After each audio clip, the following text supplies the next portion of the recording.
Bismillahirrahmanirrahim. Assalamualaikum warahmatullahi wabarakatuh. Innal hamdalillah nahmaduhu wa nasta'inuhu wa nastaghfiruh wa na'udzu billahi min shururi anfusina wa sayyiati a'malina.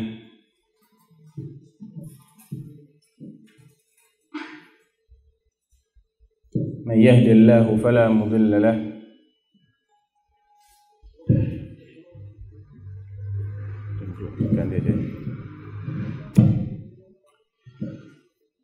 من يهد الله فلا مضل له ومن يضلل فلا هادي له أشهد أن لا إله إلا الله وحده لا شريك له وأشهد أن محمدا عبده ورسوله لا نبي ولا رسول بعده اللهم صل وسلم وبارك وأنعم على نبينا وحبيبنا وقرة أعيننا محمد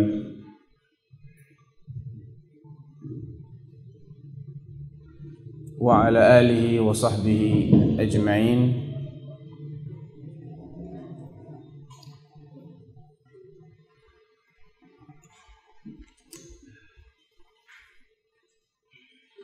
Amma ba'd. Alhamdulillah ikhwani wa akhwati fillah. Pada pagi yang cerah ini kita dipertemukan oleh Allah Subhanahu wa taala dalam rangka kajian Islam dan bedah buku. Mudah-mudahan kedatangan kita di sini dicatat sebagai amal saleh oleh Allah Subhanahu wa taala. Dan saya ucapkan jazakumullahu khairan katsiran atas kehadiran antum, dan kepada panitia juga seperti itu. Karena ini tidak mungkin terlaksana hanya dengan saya seorang diri. Ya, ini banyak orang-orang yang berjasa di balik ini. Saya hanya satu dari mereka.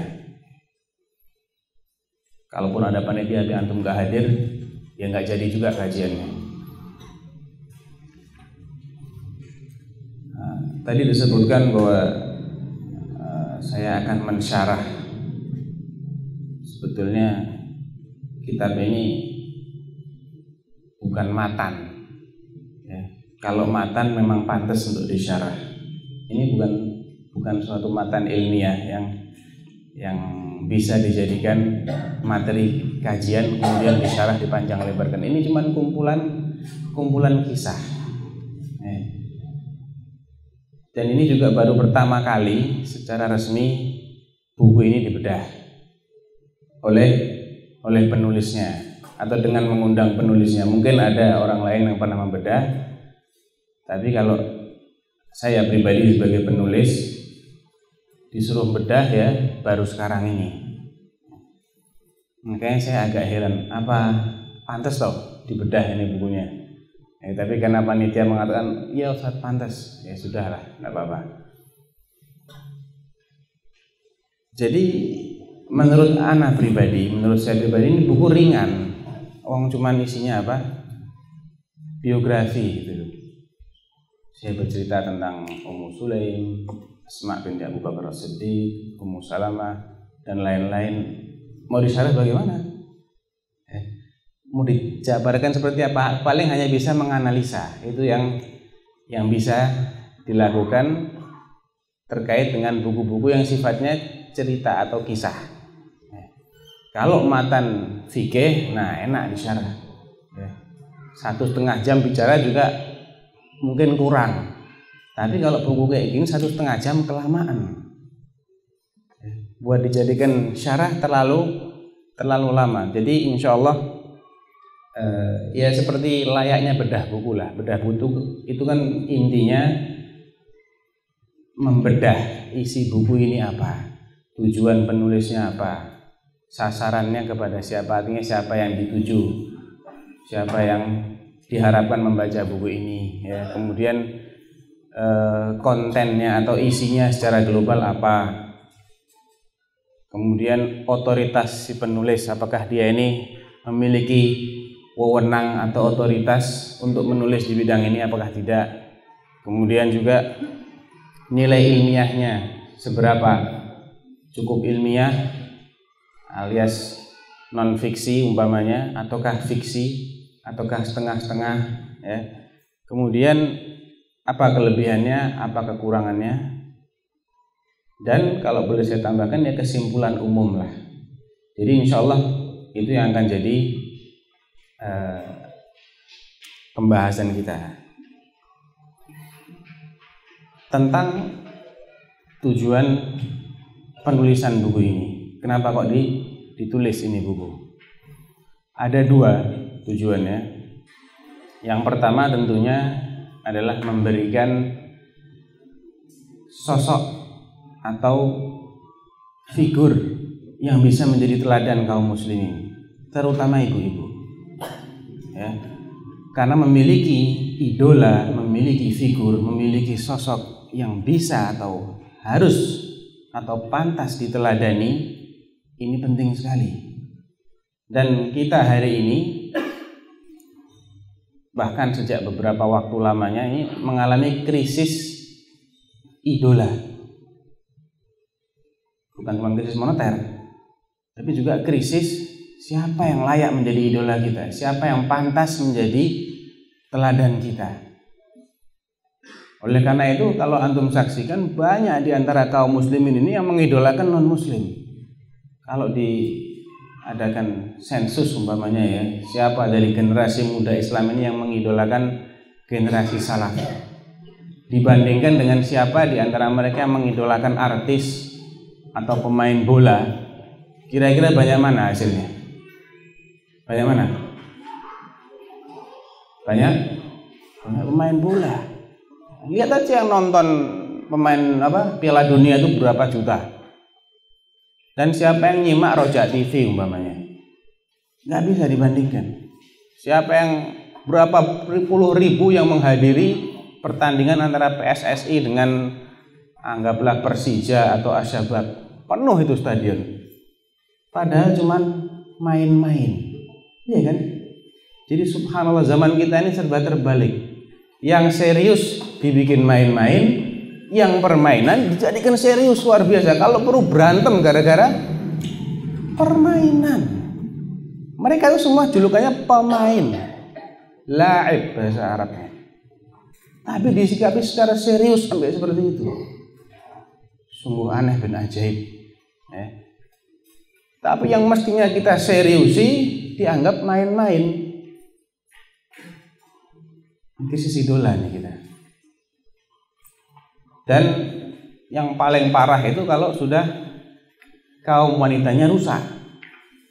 Karena mereka ini mewakili separuh masyarakat, separuh umat, mungkin lebih, bahkan lebih, saya yakin lebih. Jumlah kaum muslimat itu mesti lebih banyak daripada muslimin. Apalagi makin ke sini. Sudah mereka itu mewakili mayoritas umat, mereka juga yang melahirkan sisanya. Kita ini yang melahirkan perempuan apalagi? Perempuan kan? Jadi mereka ini seakan-akan umat ini terwakili oleh kaum wanita. Dan makar terbesar musuh Islam itu adalah menghancurkan wanita. Karena fitnah wanita ini fitnah yang luar biasa. Kalau mereka sudah rusak, dijamin suaminya bisa ikut rusak, anak-anaknya bisa ikut rusak. Karena alasan itu, maka perlu ada usaha-usaha untuk mengembalikan sosok-sosok wanita salihah yang harus bisa menjadi teladan kaum muslimat. Perlu adanya pengenalan, promosi. Ya, anak promosi buku ini betul. Kenapa masih malu? Promosi, iya promosi. Yang kita promosikan ini siapa dulu gitu loh. Kalau orang tidak malu-malu mempromosikan buku yang merusak pemikiran, kenapa kita malu mempromosikan buku yang membenahi pemikiran, yang memberikan teladan? Jadi kalau anak promosi, pahami dari sisi ini kita promosi, bukan karena saya dapat duit, anak nggak dapat duit dari buku yang terjual ini 1.000 pun nggak dapat duit. ya. Jadi harganya berapa itu dari penerbit. Anak nggak dapat komisi. Alhamdulillah, lebih ikhlas. Jadi tujuan yang pertama itu kita ingin memberikan figur yang bisa menjadi teladan. Yang kedua, memang diusulkan. Jadi ini buku sudah lama sebetulnya. Mungkin tahun 2006 pertama kali terbit ya. Ada usulan dari salah seorang ustadz atau teman saya, coba kalau antum nulis buku tentang ibunda para ulama, bisa nggak? Dia cuma kasih judul. Ya coba, anak coba, insya Allah. Alhamdulillah, tidak lama sekitar 2 bulan atau sebulan gitu, jadi naskah mentahnya kemudian diedit dan tidak lama kemudian dicetak. Setelah 6 tahun atau 7 tahun, ya tentunya perlu direvisi gitu. Jadi mungkin ada tambahan-tambahan pun, dan memang banyak tambahannya, mungkin 2 kali lipat dari cetakan awalnya. Secara konten yang ditambahkan dalam edisi revisi ini hampir 100% kalau dilihat dari jumlah halaman. Jadi itu latar belakang atau tujuan yang kedua. Jadi yang pertama memang ingin memberikan figur yang baik untuk bisa diteladani. Dan insya Allah tidak cuma oleh kaum wanita saja, tapi ikhwan juga bisa mengambil teladan. Buktinya banyak yang hadir, antum banyak di sini. Karena juga nggak mungkin kalau sebanyak ini dari kalangan ikhwan. Jadi memang tidak cuma pantas untuk menjadi bacaan akhwat, tapi juga para suami perlu membaca. Karena ada tips-tips tertentu yang bermanfaat untuk para suami atau calon-calon suami. Ya, ini dari sisi tujuan atau alasan penulisan buku ini. Sasarannya siapa? Jelas nomor 1 adalah ibu-ibu atau calon ibu. Mereka menjadi sasaran utama dari buku ini. Makanya ditulis ibunda para ulama. Jadi memang mereka menjadi target utama. Pun begitu, calon bapak juga perlu membaca. Karena yang memilih ibu ini siapa kalau bukan bapak? Bapaknya yang milih. Makanya di awal buku ini dalam muqaddimah, pembahasan pertama adalah bagaimana kriteria perempuan yang baik itu bagaimana, ibu yang baik bagaimana. Di situ antum bisa dapatkan ada beberapa kriteria ya. Salah satunya adalah jelas kesolehan itu nomor 1. Kesolehan itu nomor 1 ini tidak perlu dibahas ya. Sepakat insya Allah. Tapi ada kriteria lain yang perlu diperhatikan seperti kecerdasan. Usahakan cari yang cerdas. Dan jangan sampai diasuh oleh yang maaf ya, susah. Diajak bicara susah gitu loh. Karena Rasulullah SAW dalam hadis yang insya Allah hasan mengatakan la tastardi'u auladakumul warha fa innal labana yushabbih. Kalau dahulu orang Arab punya kebiasaan menyusukan anaknya kepada perempuan-perempuan, maka Rasulullah melarang jangan dipersusukan kepada perempuan-perempuan yang lemah akalnya. Karena air susu itu akan mewariskan sifat-sifat. Nanti anakmu jadi lemah kayak ibunya. Jadi air susu itu akan mewariskan sifat-sifat yang punya susu itu siapa. Kalau sekarang disusui sendiri ya berarti ibunya ini harus dicari, harus dipilih. Jangan asal cantik aja. Pilih yang ya paling tidak bodoh lah. Meskipun nggak cerdas banget, tapi paling tidak jangan yang bahasa Jepangnya ndablek mungkin. Ya pilih normal, paling tidak yang normal gitu. Jangan yang dablek yang dipilih, repot antum nanti. Ya. Bahkan dalam asar yang diriwayatkan oleh salah seorang sahabat namanya Aktham bin Saifi, beliau mengatakan, bisa dibaca di awal-awal juga ini, wa iyyakum wa nikahil hamqa fa inna suhbataha qadar. Hati-hati, jangan kalian menikahi perempuan-perempuan yang lemah akalnya, karena hidup sama perempuan seperti itu bikin capek. Bicara nggak paham dia, disuruh begini nggak paham, suruh begitu nggak paham, capek kan, ganyang. Dan kalau kita tuh diganyang sama sesuatu yang senantiasa bareng sama kita, ini betul-betul sial namanya. Rasulullah SAW, "Lau kana syu'mu fi thalathin, lau kana syu'mu fi syai'in fa fi thalath." Ya, dalam riwayat lain, "Asy-syu'mu fi thalath." Hadisnya sahih ini. Fi sahih, ana lupa Bukhari atau Muslim, salah satunya, mungkin dua-duanya. "Lau kana syu'mu fi syai'in fa fil mar'ati wad-dabbati wad-dar." Kalau memang ada sesuatu yang bikin sial, ya kalau enggak istri, kendaraan, atau rumah. Karena apa? Ketiga hal ini melazimi kita, barang-barang kita terus. Pernah punya mobil mogok-mogok terus, atau motor kerjanya mogok, kerjanya rusak itu, bikin sial kan? Karena itu kita pakai terus. Demikian juga kalau rumah, lagi-lagi bocor, lagi-lagi dimakan rayap, ya. Temboknya keropos, ininya buntu, capek kita. Demikian juga istri. Oleh karena itu, nasihat-nasihat ini penting untuk ikhwan juga, agar mereka tidak sembarangan memilih calon ibu. Jadi sasaran buku ini ibu-ibu, calon ibu, bapak-bapak, dan calon bapak. Semua cocok lah, ya.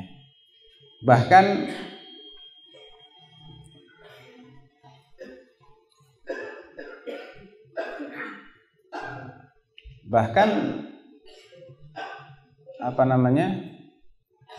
untuk dijadikan sarana dakwah pun cocok. Antum susah ingin ngasih tahu, tidak pandai berceramah, sudah hadiahi aja, ya buku ini atau buku-buku lainnya. Jadi itu kelebihan buku, bisa dihadiahkan, dan insya Allah itu akan menjadi sarana dakwah yang cukup ampuh. Karena kalau kita ngasih tahu orang lain, belum tentu kita bisa menyampaikan maklumat ini dengan baik dan benar, ya. Atau belum tentu metode yang kita pakai ini berkenan di hatinya, dan belum tentu juga kalau sudah berkenan dia akan mengikuti. Tapi kalau diberi hadiah, dan hadiah itu buku, kalaupun dia nggak baca, buku itu nggak akan dibuang, insya Allah. Ditaruh di rumah saja, insya Allah akan ada yang baca. Dan yang baca nggak cuma satu orang, mungkin dia, anaknya, adiknya, banyak orang. Jadi ini juga menjadi motivasi setiap penulis, nggak cuma saya, insya Allah setiap penulis termotivasi untuk menulis, karena tulisan itu mengekalkan ilmu. Kalau bukan karena tulisan, siapa yang kenal Imam Bukhari? Siapa yang kenal Imam Muslim? Siapa yang kenal Imam Ahmad? Siapa yang kenal Imam Tirmidzi, Abu Dawud, Nasai, Ibnu Majah? Mereka semua dikenal karena tulisannya. Karena tulisan ini beda dengan ceramah. Kalau ceramah 1 jam, 2 jam sudah, kecuali kalau ada yang ngerekam. Dan itu pun untuk menyebarluaskan rekaman ceramah ini membutuhkan sarana-sarana yang khusus. Dan butuh orang untuk meluangkan waktu yang tidak sedikit. Tapi kalau tulisan mudah, kapan saja dia mau baca dia bisa. Mau bagian manapun yang dibaca gampang, tinggal lihat daftar isi. Jadi media yang paling efisien paling murah meriah untuk menyampaikan ilmu ialah dengan menulis, dan dia lebih awet. Ini juga harusnya menjadi motivasi. Ya, maka usahakan yang punya kelebihan, yang diberi kelebihan oleh Allah, jangan disia-siakan, diasah terus. Kita ini perlu banyak penulis. Kita masih sangat miskin penulis. Kita yang mendakwahkan manhaj salafus saleh ini masih miskin sekali yang menguasai ilmu tulis menulis. Masalah-masalah yang rumet, yang ruwet, jelimet, ya. Ini kalau bisa dituangkan dalam sebuah buku yang enak dibaca, maka ini sudah menjadi terobosan besar.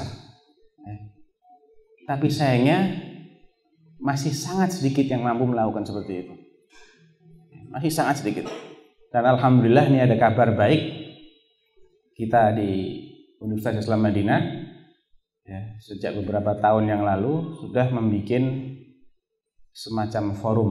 Jadi ada pelatihan, ya, melatih untuk menerjemahkan dan menulis, ya, dengan standar yang baik. Standar tulisan-tulisan yang berbobot, tulisan-tulisan yang enak dibaca. Nah, itu kita membuat seperti itu bekerjasama dengan pihak istilahnya kalau di sini mungkin OSIS-nya gitu ya, atau senat mahasiswanya. Kemudian ada juga seorang penulis yang cukup bagus tulisannya, kita kerjasama di situ, kaderisasi. Karena emang penting sekali masalah kekuatan menulis ini, luar biasa penting. Semua pemikiran sebatil apapun itu akan tetap eksis kalau dia punya buku. Kalau nggak punya buku, sulit dia bertahan. Ya. Karl Marx, Lenin, Stalin, buku-bukunya orang-orang sesat itu bertahan karena apa? Karena dia masih ada wujudnya. Jadi masih ada yang baca, kemudian ada yang tertarik, kemudian didakwahkan lagi, disebarluaskan lagi. Tapi kalau tidak ada buku, ya begitu orang yang mendakwahkan ini mati sudah, selesai. Tapi karena ada orang yang menulis pemikiran-pemikiran ini, maka pemikiran itu akan tetap eksis. Demikian juga kita harus seperti itu, ya. Laula kitabatul hadis man nahnu, kata Imam Ahmad. Kalau bukan karena nulis hadis, kita ini siapa? Gak ada yang kenal sama kita. Tapi karena kita ini menulis hadis-hadis Rasulullah, mencatat, orang mengenal. Jadi itu harus menjadi renungan kita bersama. Barangkali di sini ada calon-calon penulis, segera dikembangkan keahliannya ini, ya, untuk berkhidmat bagi kepentingan Islam. Adapun konten atau isi buku ini secara umum, sampai jam berapa nih? Jam 11 ya. Atau isi buku ini secara umum, ya pertama Kapur Sirih ini isinya cuma satu hadis, innamal a'malu binniyat. Ya, saya tiru-tiru. Saya kasih isinya satu hadis ini tiru-tiru. Tiru-tiru siapa? Ya tiru-tiru Imam Bukhari, tiru-tiru banyaklah ulama-ulama yang memulai kitab mereka dengan hadis ini. Untuk mengingatkan saya pertama, dan mengingatkan pembacanya juga, ya, amal itu tergantung niatnya. Kalau antum bilang niatnya mau ngasih figur, niatnya ini, ingat, ya, amal tergantung niatnya, betul nggak seperti itu? Imam Bukhari itu memulai kitabnya dengan nggak ada muqaddimahnya. Ya, hadis pertamanya innamal a'malu binniyat wa innamal likulli imri'in ma nawa. Itu seakan-akan menjadi muqaddimah beliau. Abdul Ghani Al-Maqdisi yang menulis Umdatul Ahkam juga memulainya dengan innamal a'malu binniyat. Al-Hafidz Ibnu Hajar Al-Asqalani dalam Bulughul Maram juga memulai dengan ini. An-Nawawi dalam Arba'innya juga dengan hadis ini. Nah, saya tiru-tiru mereka. Saya mulai dengan hadis innamal a'malu binniyat wa innamal likulli imri'in ma nawa. Berikutnya adalah kata pengantar, isinya ya. Apa sih edisi revisi ini, apa sebetulnya? Bedanya apa dengan edisi sebelumnya? Sekedar seperti itu. Kemudian Yang ketiga adalah muqaddimah. Nah, muqaddimah ini penting karena berisi 3 subbab. Yang pertama, peran ibu dalam mendidik anak. Di sini penulis menjelaskan bahwa ibu memainkan peranan vital dalam pendidikan anaknya. Tingkat kecerdasan seorang ibu berkaitan langsung dengan kecerdasan anaknya. Dan dalilnya adalah hadis Rasulullah SAW tadi itu. Fa innal labana yushabbih. Air susu itu akan mewariskan sifat-sifat. Kalau ibunya pintar, insya Allah anaknya juga akan terwarisi sifat itu. Kalau sebaliknya juga sebaliknya. Di samping kecerdasan tentu kesolehan ibu juga sangat berpengaruh. Bahkan lebih berperan. Dan ini terlalu banyak untuk disebutkan dalilnya. Ibu yang soleh akan senantiasa mendoakan anaknya. Ini salah satu keuntungan kalau punya ibu yang solehah. Antum tahu Imam Bukhari? Imam Bukhari tadinya lahir dalam keadaan tunanetra. Imam Al-Bukhari itu dalam biografinya disebutkan beliau lahir dalam keadaan buta. Kalau sampai tetap buta ya nggak keluar Sahih Bukhari itu. Nggak keluar, nggak akan muncul kitab namanya Sahih Bukhari. Tapi subhanallah, berkat taufik Allah kepada ibundanya yang senantiasa mendoakan Imam Bukhari agar dijadikan melihat, alhamdulillah akhirnya Allah berkenan mengabulkan doa si ibu ini sehingga Imam Bukhari bisa melihat. Dan akhirnya keluarlah Sahih Bukhari ini.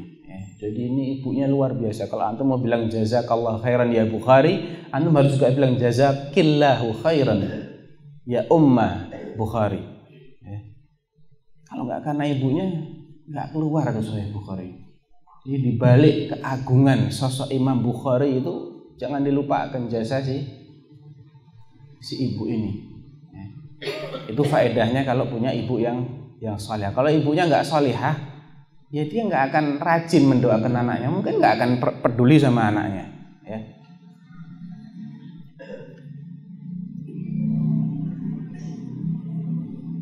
Itu bisa antum baca dalam halaman 11 tentang Imam Bukhari, itu ada dalam halaman 11. Subbab yang kedua adalah kriteria ibu yang baik dalam Islam. Di sini penulis mendasarkan pembahasannya pada sebuah ayat dalam surat An-Nisa ayat 34, "Fas-salihatu qanitatun hafizatun lil ghaibi bima hafizallah." Maka perempuan-perempuan yang salihah itu qanitatun, sifatnya adalah qanitat, yakni taat kepada Allah, hafizat, menjaga dirinya ketika suaminya sedang pergi. Ada 2 sifat wanita salihah yang disebutkan oleh Allah dalam ayat ini. Kemudian ditambah lagi hadis yang diriwayatkan oleh Bukhari Muslim, ya, bahwa Rasulullah SAW bersabda, khairu nisa'in rakibnal ibil nisa'u Quraisy, ahnahu ala tiflin wa ar'ahu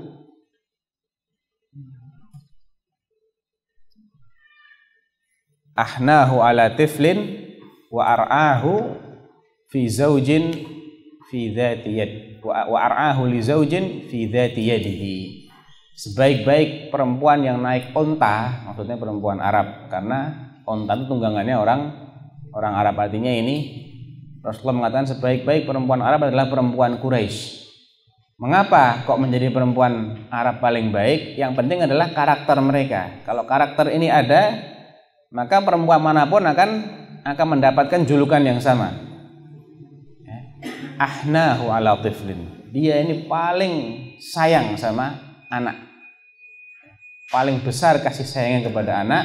Wa ar'ahu li zaujin fi dhati yadihi, dan paling pangerten sama suaminya, sama kondisi suaminya, paling bisa memahami kondisi suaminya. Jadi ini sifat tambahan. Istri yang salihah itu rasa sayangnya harus besar sama anak-anak, dan harus pengertian, ya, harus memiliki toleransi yang besar terhadap kondisi suaminya, bisa menerima, ya. Tidak banyak protes. Kemudian ditambah lagi sebuah athar dari sahabat Utsman bin Affan yang menasihati anak-anaknya, ya, takhayyaru linutafikum, ya, atau intinya pilihlah istri yang baik, kata Utsman bin Affan. Dari sisi apa? Dari sisi nasabnya. Keturunannya siapa sih perempuan ini? Bagaimana ibunya, bapaknya, kakeknya, atau keluarga itu secara umum bagaimana? Apakah dikenal sebagai keluarga yang baik atau keluarga yang tidak baik? Karena nasab itu berpengaruh, ya. Nasab itu ada pengaruhnya. Sulit sekali seseorang itu menjadi baik kalau leluhurnya ini nggak ada yang baik, atau mayoritas leluhurnya ini jelek, dia akan sulit menjadi orang yang baik. Walaupun bisa, tapi sulit. Jadi untuk mempermudah kita, carilah garis keturunan yang baik. Karena setelah menikah itu orang tidak akan lepas begitu saja. Dia akan harus berinteraksi lagi dengan keluarganya. Kalau dianya saja yang baik, bapak ibunya masih umpamanya kejawen, masih akrab dengan kemusyrikan, antum akan kerepotan. Bagaimana ketika anak ini main ke rumah neneknya, ke rumah kakeknya? Kira-kira pendidikan apa yang akan diberikan oleh si kakek atau si nenek ini? Kalau kita larang, apa ya mungkin kita melarang? Repot kan? Jadi masalah. Jadi memilih garis keturunan yang baik ini akan memudahkan kita untuk mendidik atau untuk mencetak generasi-generasi yang saleh. Kemudian subbab yang ketiga adalah sebuah pelajaran berharga, ini berupa pengalaman yang dituturkan ulang oleh salah seorang dai terkenal, Syekh Muhammad Al-Arifi, tentang bagaimana peran seorang ibu dalam mendidik anak. Kebetulan contoh soalnya ini bapaknya biasa-biasa, tidak multazim, ya. Ibunya yang luar biasa. Anaknya jadi luar biasa, sampai heran-heran orang, loh kamu tampangnya bukan tampang ikhwan mungkin ya, tampangnya bukan ikhwan ini, tapi kok anakmu masya Allah. Diceritakan lah, ini yang luar biasa adalah ibunya itu sering ngajari, ini kalau mau bangun tidur baca doa ini, mau tidur doanya ini, mau makan doanya ini, mau ini doanya ini, ya. Kemudian kalau lagi bertengkar, dia punya cara yang unik sekali ibu ini, karena juga pintar. Ini pentingnya orang pintar di sini. Kalau cuman solehah tapi nggak pintar, dia mungkin sulit untuk menularkan kesolehahannya ini kepada anaknya.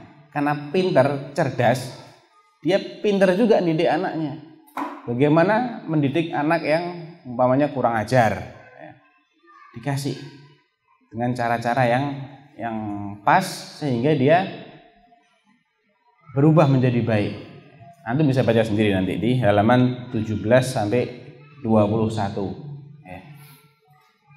Itu isi dari muqaddimah. Menarik nggak muqaddimahnya? Menarik ya. Jadi muqaddimahnya ini tidak cuma untuk ibu-ibu, bapak-bapak juga perlu baca. Bab berikutnya adalah bab pertama tentang ibunda para ulama salaf. Jadi ini khusus membahas para ulama salaf, baik dari generasi sahabat maupun yang setelahnya, tabi'in maupun tabi'in. Dalam bab sepanjang 125 halaman ini mungkin konten utama. Jadi isi buku ini intinya ya dalam bab yang pertama ini.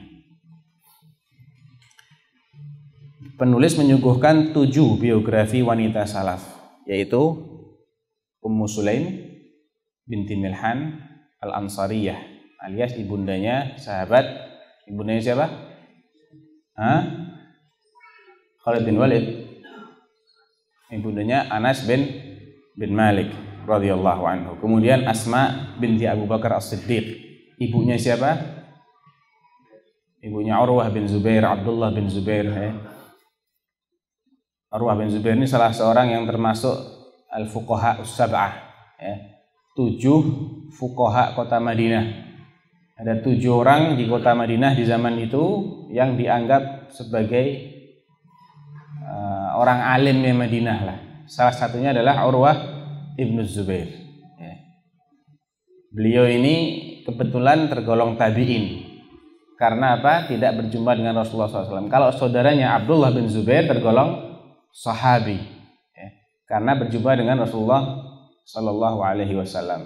Nah, bagaimana sosoknya Urwah ini? Dia adalah seorang yang luar biasa, kesabarannya luar biasa. Terbukti ketika beliau diuji oleh Allah, terkena penyakit yang zaman dahulu dikenal dengan penyakit maradul akilah.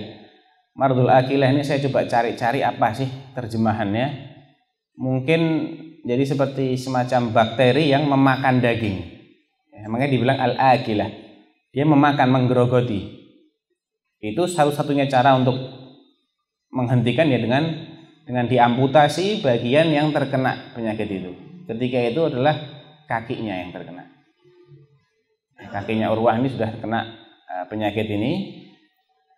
Para tabib mengatakan tidak ada jalan lain kecuali dengan amputasi. Ya sudah, diamputasi. Ketika mereka ingin memberikan obat bius, obat penghilang rasa sakit, dan itu mengharuskan si Urwah ini untuk tidur, artinya hilang akalnya, dia menolak. Enggak, saya nggak bisa zikir kalau dikasih obat bius. Saya enggak mau dioperasi dalam keadaan tidak ingat sama Allah. Terus bagaimana caranya? Ini sakit sekali ini. Iya, saya tahu sakit. Coba saya akan sholat 2 rakaat. Ya, nanti kalau pas saya tahiyat, kamu potong kaki saya. Bisa bayangkan enggak? Betapa khusyuknya sholatnya seorang Urwah bin Zubair. Betul. Akhirnya beliau sholat dan ketika tahiyat dipotong. Ya, setelah itu baru pingsan karena banyak darah yang keluar. Setelah pingsan belum selesai ujiannya. Beliau manggil-manggil anaknya. Dia ada punya anak 5 atau berapa gitu. Dipanggil-panggil, ada satu yang nggak datang. Kenapa? Si fulan barusan kepleset dari atap rumah, jatuh meninggal. Apa kata Urwah? Alhamdulillah katanya. Ya Allah, selama ini engkau memberiku banyak anggota tubuh, baru kau ambil satu. Alhamdulillah yang lain masih disisakan buat saya. Dan selama ini aku punya 5 anak, kau ambil satu, yang 4 masih disisakan. Alhamdulillah. Sosok Urwah bin Zubair. Kok bisa dia seperti ini? Lihat dulu siapa ibunya. Ibunya ini juga bukan perempuan sembarangan.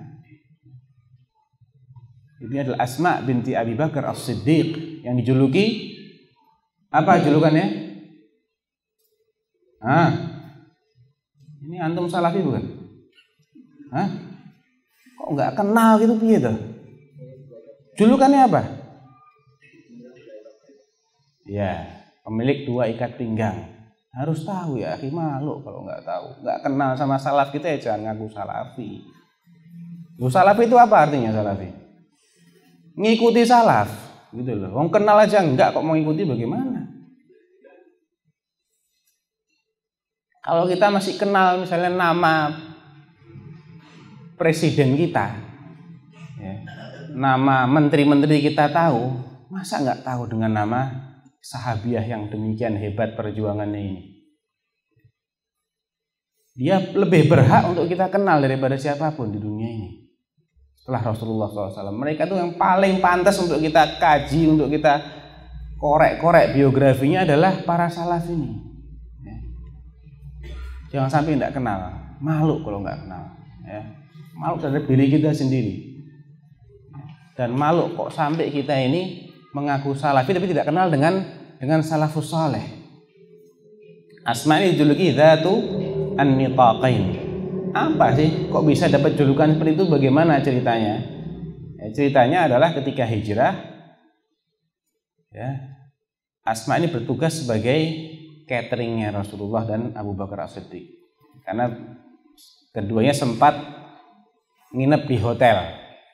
Nama hotelnya apa? Gua. Hotel namanya Gua Thaur. Hotel bintang berapa nih? Bintang tak terhingga, karena bintangnya mungkin langsung langit. Lah cateringnya ini Asma binti Abu Bakar As-Siddiq. Guide-nya, ada guide-nya juga. Guide-nya namanya Abdullah bin Uraiqid. Ini masih musyrik ketika itu. Dan ketika itu juga ada anaknya Abu Bakar yang lain yang ditugasi untuk mencari kabar bagaimana perkembangan reaksi orang-orang Quraisy dengan menghilangnya Rasulullah dan Abu Bakar As-Siddiq ini. Ketika masih nginep di hotel berbintang tak terhingga tadi itu, tentu yang ngantar makanan ini perlu sarana. Kebetulan ketika makanan sudah siap mau diikat, nggak ada tali. Terpaksalah ikat pinggangnya ini dibelah dua. Yang satu dipakai ikat pinggang, yang satu lagi dipakai untuk mengikat bekal itu yang akan dibawa kepada Rasulullah dan Abu Bakar. Dari situlah dijuluki Dzatun Nitaqain. Kemudian salah satu keberaniannya Asma ini ialah ketika Abu Jahal mendatangi rumahnya. Kemudian tanya, "Di mana Abu Bakar?" Dia bilang, "Enggak tahu saya." Langsung digampar itu sampai copot anting-antingnya. Kemudian ketika bapaknya Abu Bakar, Abdullah bin Abi Quhafah, yang ketika itu buta tapi masih musyrik, sudah tua, tanya, "Di mana bapakmu?" Ya, dia pergi. Waduh, kamu kesian dong kalau pergi, enggak ninggali apa-apa buat anaknya. Langsung dia mengambil sehelai kain diisi kerikil, diikat, ditaruh di tempat Abu Bakar biasa ninggali pundi-pundi uangnya. Terus kakeknya suruh pegang, "Ini loh, kayak pegang nih, ada duit di sini," katanya. Padahal isinya kerikil, bukan batu. Ini cerdas nggak kalau begini? Cerdas. Sudah cerdas, pemberani, dan penyabar. Bukti kesabarannya bagaimana? Ketika putranya Abdullah bin Zubair radhiyallahu anhuma dibunuh oleh Hajjaj bin Yusuf, kemudian disalib itu bukan berarti dipasang di atas kayu yang kayak salib itu, bukan. Disalib itu ditegakkan, ya. Shallaba yusallibu itu menegakkan dia, memancang dia. Jadi kalau ada istilah dalam ayat Al-Qur'an namanya innama jazaa'ul ladzina yuharibunallaha wa rasulahu wa yas'auna fil ardi fasadan ay yuqattalu au yusallabu, artinya bukan Islam ini mengajarkan penyalipan dengan pengertian kayu yang cross itu, bukan. Ya. Penyalipannya harus difahami dari akar katanya, bahasanya apa? Ditegakkan. Ya. Jadi kalau antum lihat di Saudi masih ada ini, ada pengumuman namanya telah selesai proses eksekusi si fulan dan penyalipan. Penyalipan itu nanti cuma digantung aja dia, diikat pakai tali gitu di tiang, pokoknya dia berdiri ditonton orang. Karena kalau nggak diginikan dia akan jatuh, orang sudah mati kan. Jadi untuk menonjolkan jasadnya itu harus dengan disalib dengan pengertian ditegakkan, entah diikat di atas kayu atau digantung pakai tali, pokoknya ditegakkan. Jadi Asma bin Abu Bakar As-Siddiq itu menyaksikan bagaimana putranya disalib beberapa hari setelah dibunuh. Ketika melalui putranya yang masih tergantung itu, tersalib itu, dia bilang kepada Hajjaj, "Ama ana lil farisi an yanzil?"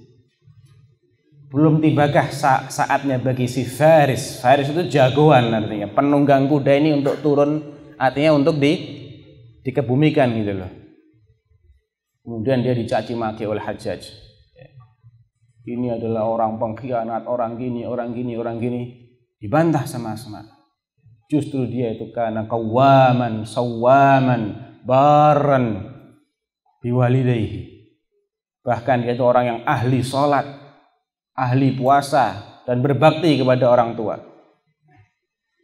Dan kamu saya kasih tahu ya, katanya Asma kepada Hajjaj bin Yusuf. Inni sami'tu Rasulullah SAW yaqul sayakhruju min Thaqif Ya, kadzabun wa mubir. Nanti dari Bani Thaqif, yaitu kabilahnya Hajjaj, itu akan muncul seorang pendusta dan seorang durjana, seorang yang kejam, bengis. Ya. Wa ana dan saya mengira kamulah si durjana itu, si orang atsani minhuma syarrun minal awal, kata Rasulullah. Yang kedua lebih jahat daripada yang pertama. Ya, ini yang bengis ini lebih jahat dari yang pertama. Dan katanya Asma, kamulah yang dimaksud dengan orang bengis dari Bani Thaqif itu. Jadi dia sabar, dia tidak bersedih, dia tidak meratapi kematian anaknya ini. Bahkan sabar. Ini dari buah kesabarannya, keberaniannya ini lahirlah orang-orang seperti Abdullah bin Zubair dan Urwah bin Zubair. Kemudian berikutnya kisah tentang Ummu Sulaim, yaitu ibundanya Anas bin Malik. Seorang ibu yang merelakan anaknya sejak umur 8 tahun untuk dijadikan, untuk menjadi khadimnya Rasulullah, pelayannya Rasulullah. Karena apa? Karena dia nggak punya hadiah lain. Orang-orang Ansar ketika Rasulullah datang itu pada mengirimi Rasulullah hadiah macam-macam. Beliau nggak punya hadiah, iya anaknya dihadiahkan. Ada orang kayak gitu sekarang? Ada. Anaknya sudah Rasulullah, ini anak nggak punya hadiah lain, ini akin hadza waladi Anas, biar dia jadi khadammu. Tapi tolong didoakan ya Rasulullah ya.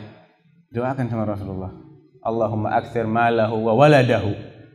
Ya. Perbanyaklah anak dan hartanya, dan panjangkan umurnya. Betul. Ternyata Anas bin Malik itu adalah salah seorang sahabat yang paling banyak anaknya.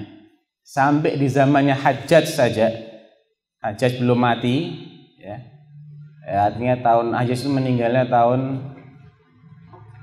sekitar 80 berapa ya? Atau 95 dia meninggal. Tapi sempat Anas ini sezaman dengan Hajjaj. Sampai di zaman Hajjaj itu konon dia sudah mengebumikan dari anak cucunya sampai 200-an. Itu yang sudah meninggal, yang masih hidup wallahu a'lam, enggak tahu.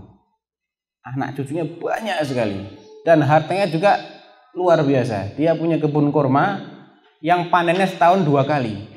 Padahal sampai hari ini enggak ada istilahnya kurma kok panen setahun 2 kali. Sampai sekarang dengan kecanggihan teknologinya itu di Saudi ya kurma panennya setahun sekali. Tapi kurmanya Anas ini panennya setahun 2 kali. Jadi memang diberkahi oleh Rasulullah SAW juga karena jasa ibunya. Kalau ibunya tidak ngantar, apa didoakan sama Rasulullah? Enggak kan? Enggak. Ini ibunya cerdas ini. Dia ngasih sesuatu yang berharga, tapi juga minta sesuatu yang lebih berharga.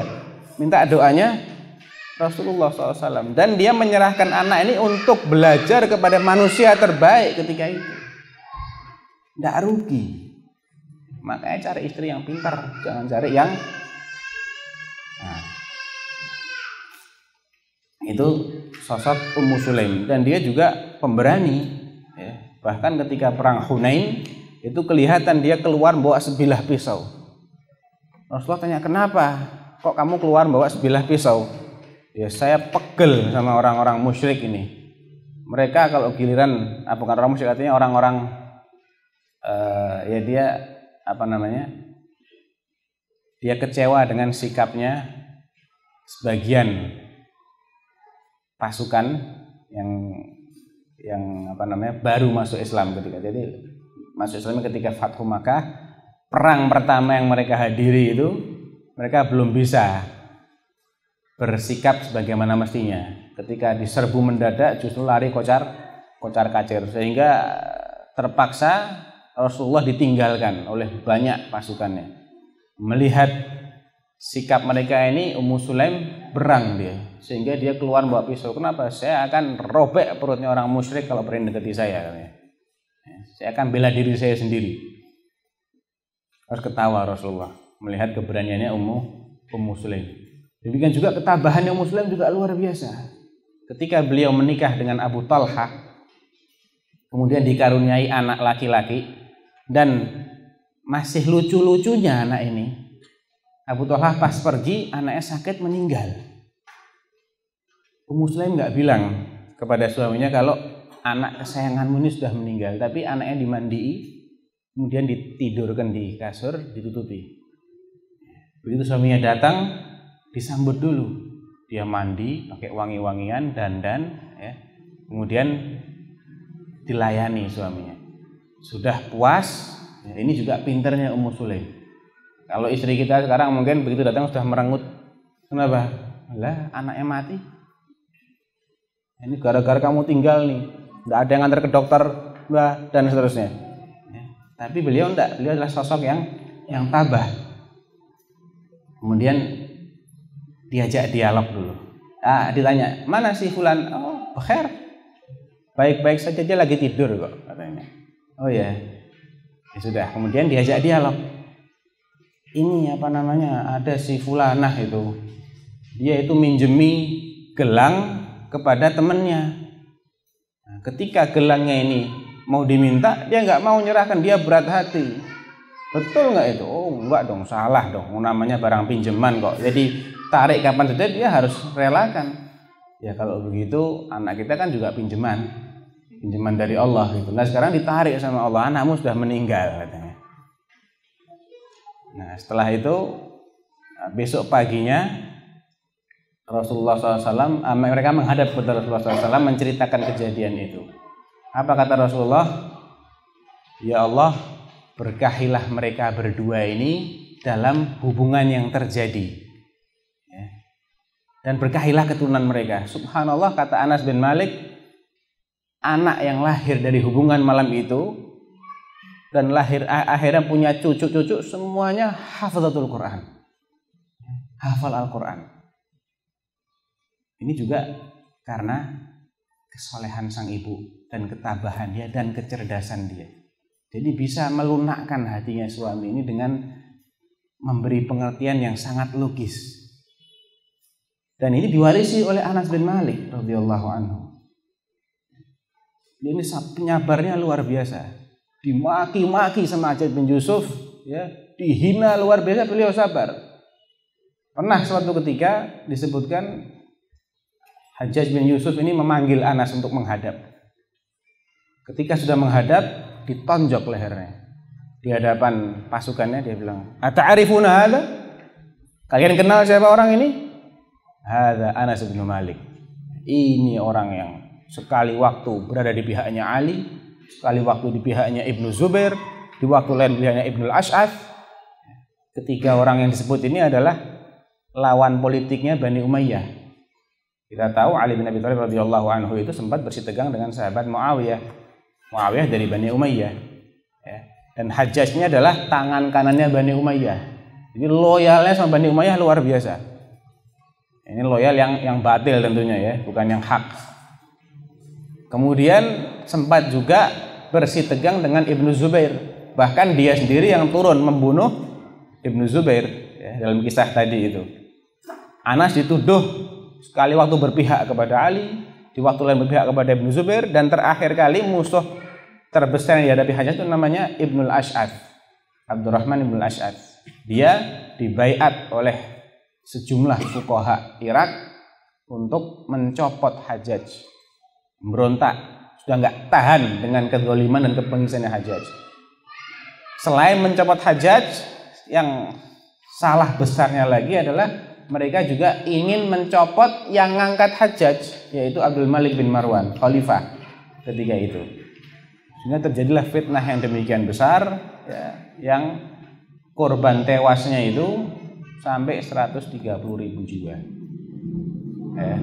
Dalam Sahih Bukhari disebutkan ada salah seorang tabi'in bertanya atau minta kepada ulama lain, coba kamu hitung berapa orang yang dieksekusi oleh Hajjaj gara-gara pemberontakannya Ibnu Al-Ash'ath ini. Dihitung-hitung sampai 130.000 orang. Anas bin Malik ini dituduh oleh Hajjaj sebagai orang yang pindah sana pindah sini. Kemudian setelah dipermalukan seperti itu, dia mengatakan begini, saya ini kepingin menyiksa kamu, mengginikan kamu, begitukan kamu, ya. Anas pura-pura nggak tahu. Dia bilang apa? Iya ya ya'nil amir. Maksud antum saya orangnya. Amir itu artinya Pak Gubernur lah orang itu. Pak Gubernur ini maksudnya yang dimaksudkan adalah saya. Apa kata? Iya ke a'ni. Asakallahu sam'ah katanya. Ya, memang kamu yang saya maksudkan. Dasar tuli. Ya, dikata-katai seperti itu. Apa kata Anas? Innalillahi wa inna ilaihi raji'un. Dia bilang, kalau bukan karena saya masih ingat saya punya anak-anak yang perlu saya nafkahi, ya, saya akan jawab dia dengan kata-kata yang pasti dia akan bunuh saya setelah itu. Tapi kalau saya dibunuh nanti anak-anak saya kesian. Jadi dia sabar. Ya. Dia sabar, kemudian dia tulis surat kepada Abdul Malik ibnu Marwan. Ya.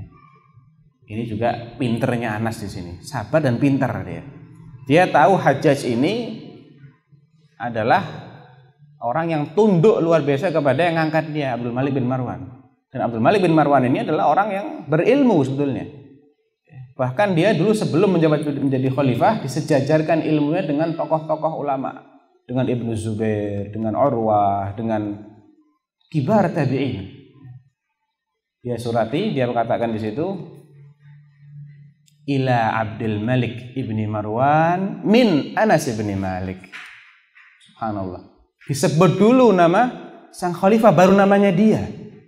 Tawadhu. Enggak mentang-mentang dia ini sudah lebih tua, dia lebih senior sahabat Nabi, ya. Sebut namanya dulu, enggak. Min Anas bin Malik, la ila Abdul Malik ibni Marwan min Anas ibni Malik.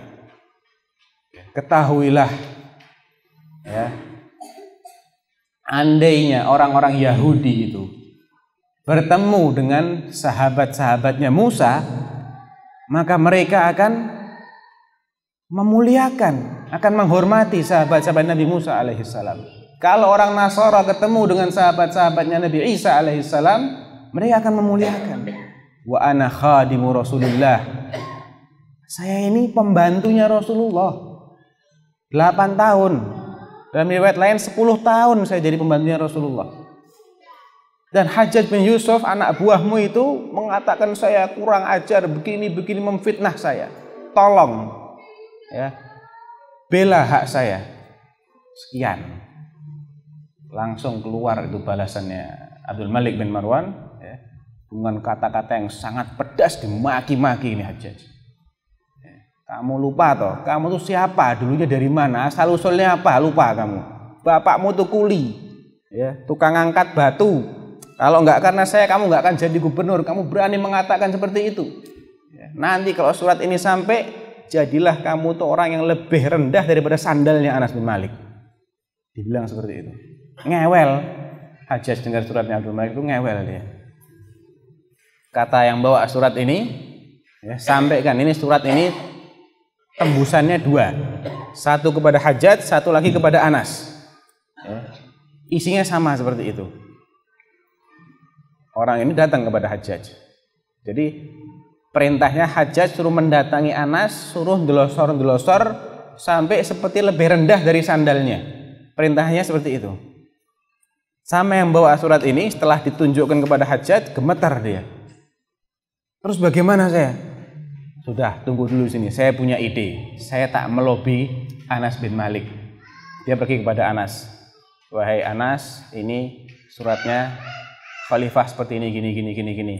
Kalau saya punya usul, ya, mendingan kamu yang datengin Hajjaj. Kamu maafkan sajalah. Toh dia ini amir dan kamu pasti butuh kepada amir. Memang sebejat-bejatnya amir, sebejat-bejatnya penguasa muslim, itu keberadaan dia lebih baik daripada kalau dia nggak ada.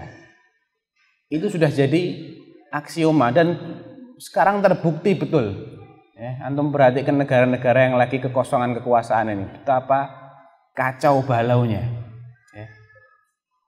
Orang akan berangan-angan andai si fulan ini nggak dilengserkan aja. Mending daripada sekarang nggak jelas kayak begini. Akhirnya datanglah Anas kepada Hajjaj dan dia dimaafkan. Ini sosok Anas bin Malik.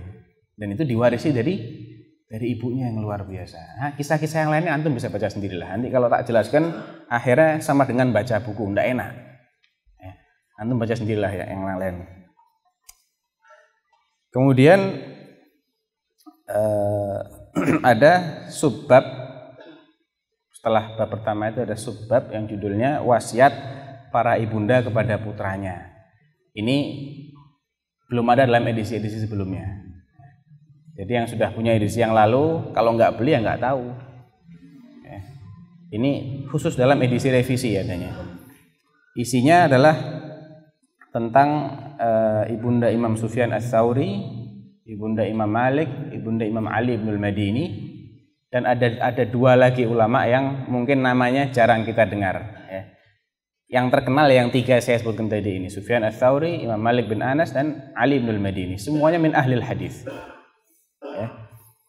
Di antaranya nasihat mereka ini berkisar kepada anjuran agar sang anak rajin thalabul ilm, menuntut ilmu, agar taat beragama, agar memperbaiki perilakunya, walaupun tampangnya itu mengerikan, tapi kalau akhlaknya baik orang bisa simpati.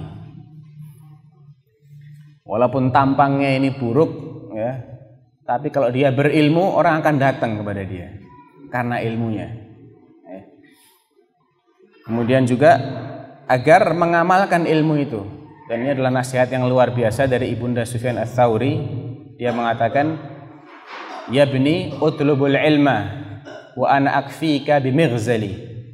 Wahai putraku, tuntutlah ilmu, saya yang tanggung biayanya ini dari hasil memintal. Hasil memintal ini biayanya nanti saya buat nyekolahkan kamu. Utlubul ilm. Tapi nggak berhenti sampai di situ. Fa idza katabta 10 kalimat atau 10 ahadits fanzur. Nanti kalau kamu sudah mencatat 10 hadis, lihat, perhatikan dirimu. Ada nggak yang berubah? Perilakumu, cara jalanmu, ya, ibadahmu, ada nggak yang berubah? Kalau tambah baik, teruskan. Kalau enggak, stop. Jangan diteruskan. Nanti kamu makin berat tanggung jawabnya.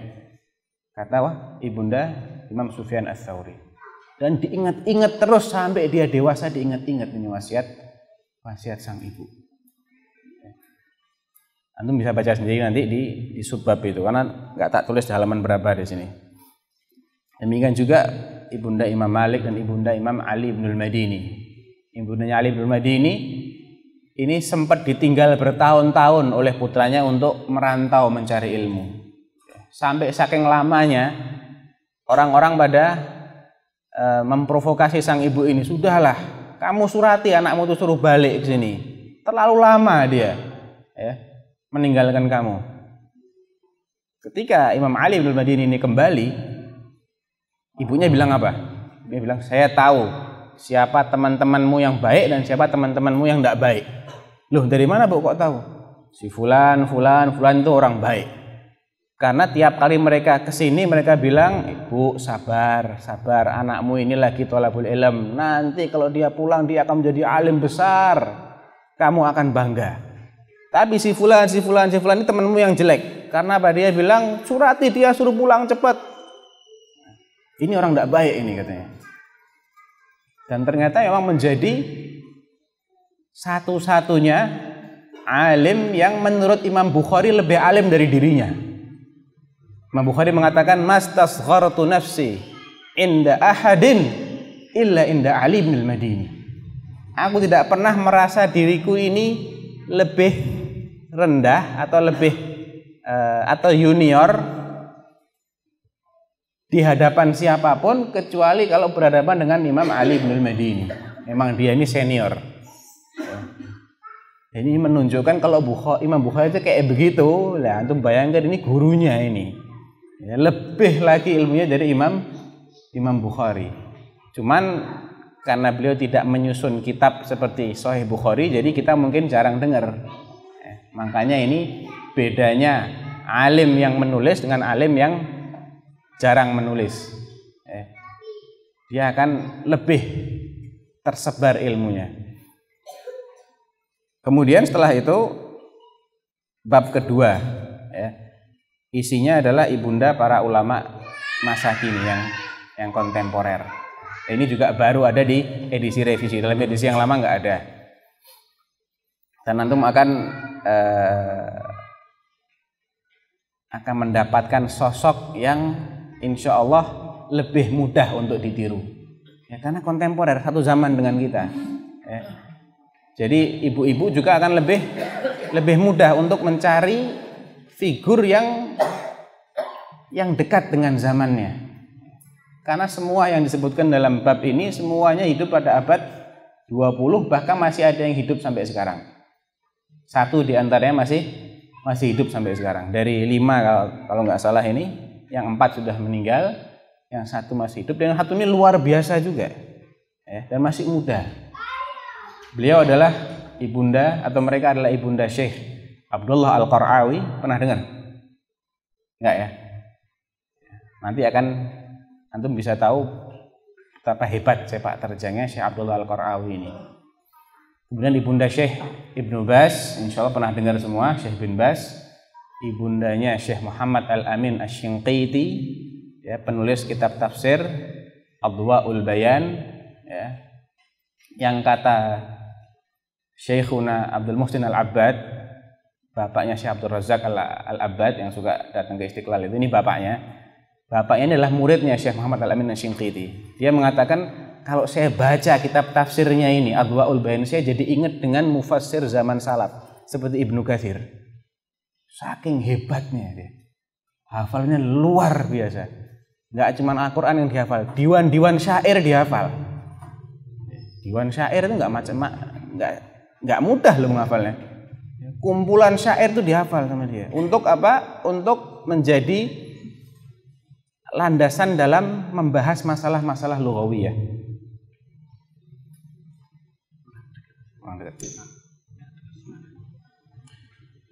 Jadi seorang alim seperti Syekh Muhammad Al-Amin Asy-Syinqiti ini juga hasil didikan ibunda yang salehah.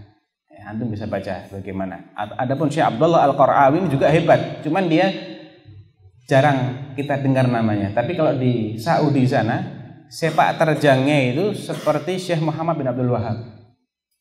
Cuman beliau di selatan Jazirah Arab. Kalau Syekh Muhammad bin Abdul Wahab itu lebih fokus pada daerah Najd, ya, Hijaz, daerah-daerah utara. Kalau beliau ini ya menjadi mujaddid di daerah selatan. Dan salah seorang murid terbaiknya Syekh Abdullah Al-Qar'awi ini namanya Syekh Hafidz bin Ahmad Al-Hakami.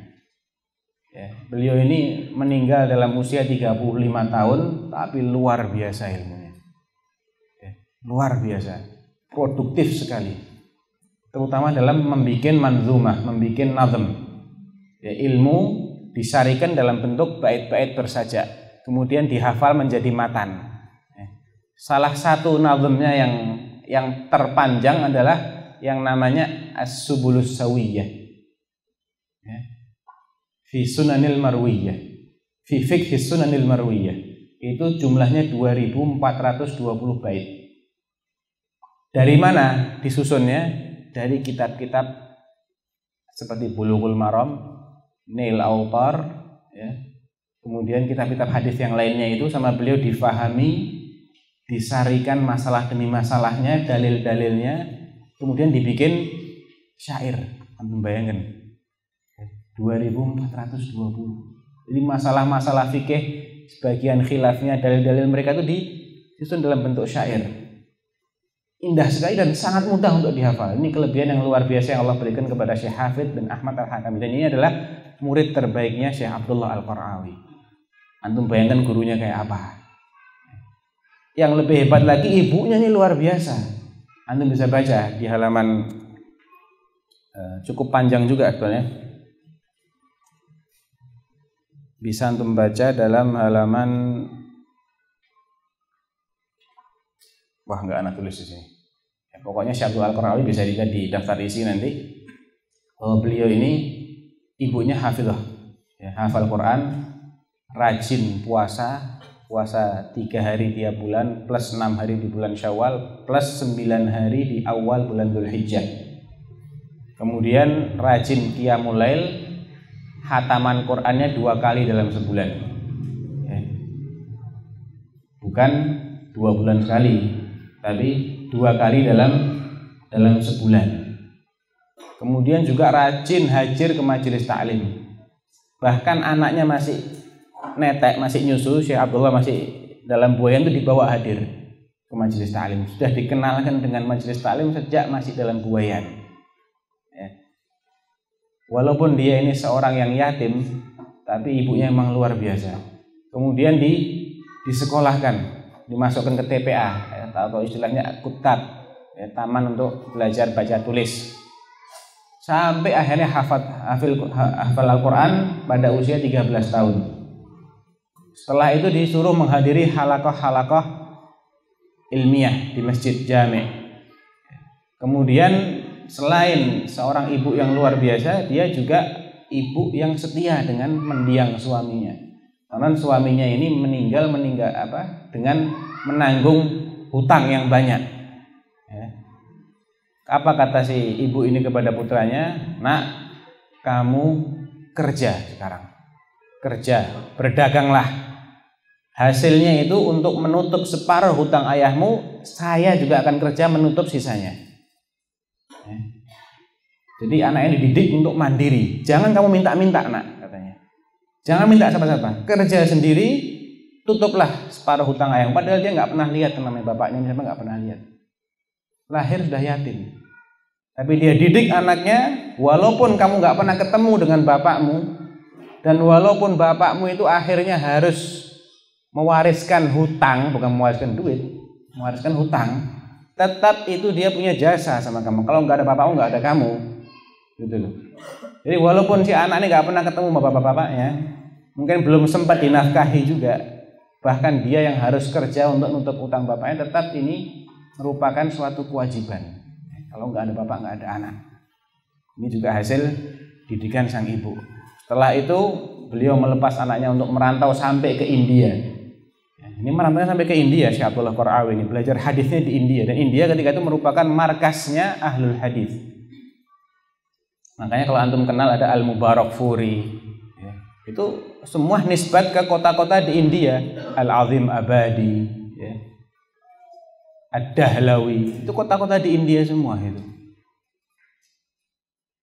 Memang ketika itu menjadi markasnya ahlul hadis. Dari ibu yang seperti ini lahirlah seorang dai yang super ulet. Super uletnya. Syekh Abdullah Al-Qara'awi dalam menyebarkan dakwah di selatan Jazirah Arab itu luar biasa uletnya. Kendaraannya masih pakai himar. Karena masih sangat terbelakang. Naik himar, bukan naik kendaraan, enggak, naik keledai. Yang diajari ngaji itu penggembala-penggembala, orang-orang Badui. Antum perlu kesabaran ekstra kalau ngajari Badui. Betul, yang pernah ke Saudi mesti tahu Badui itu kayak apa? Susah kan ya?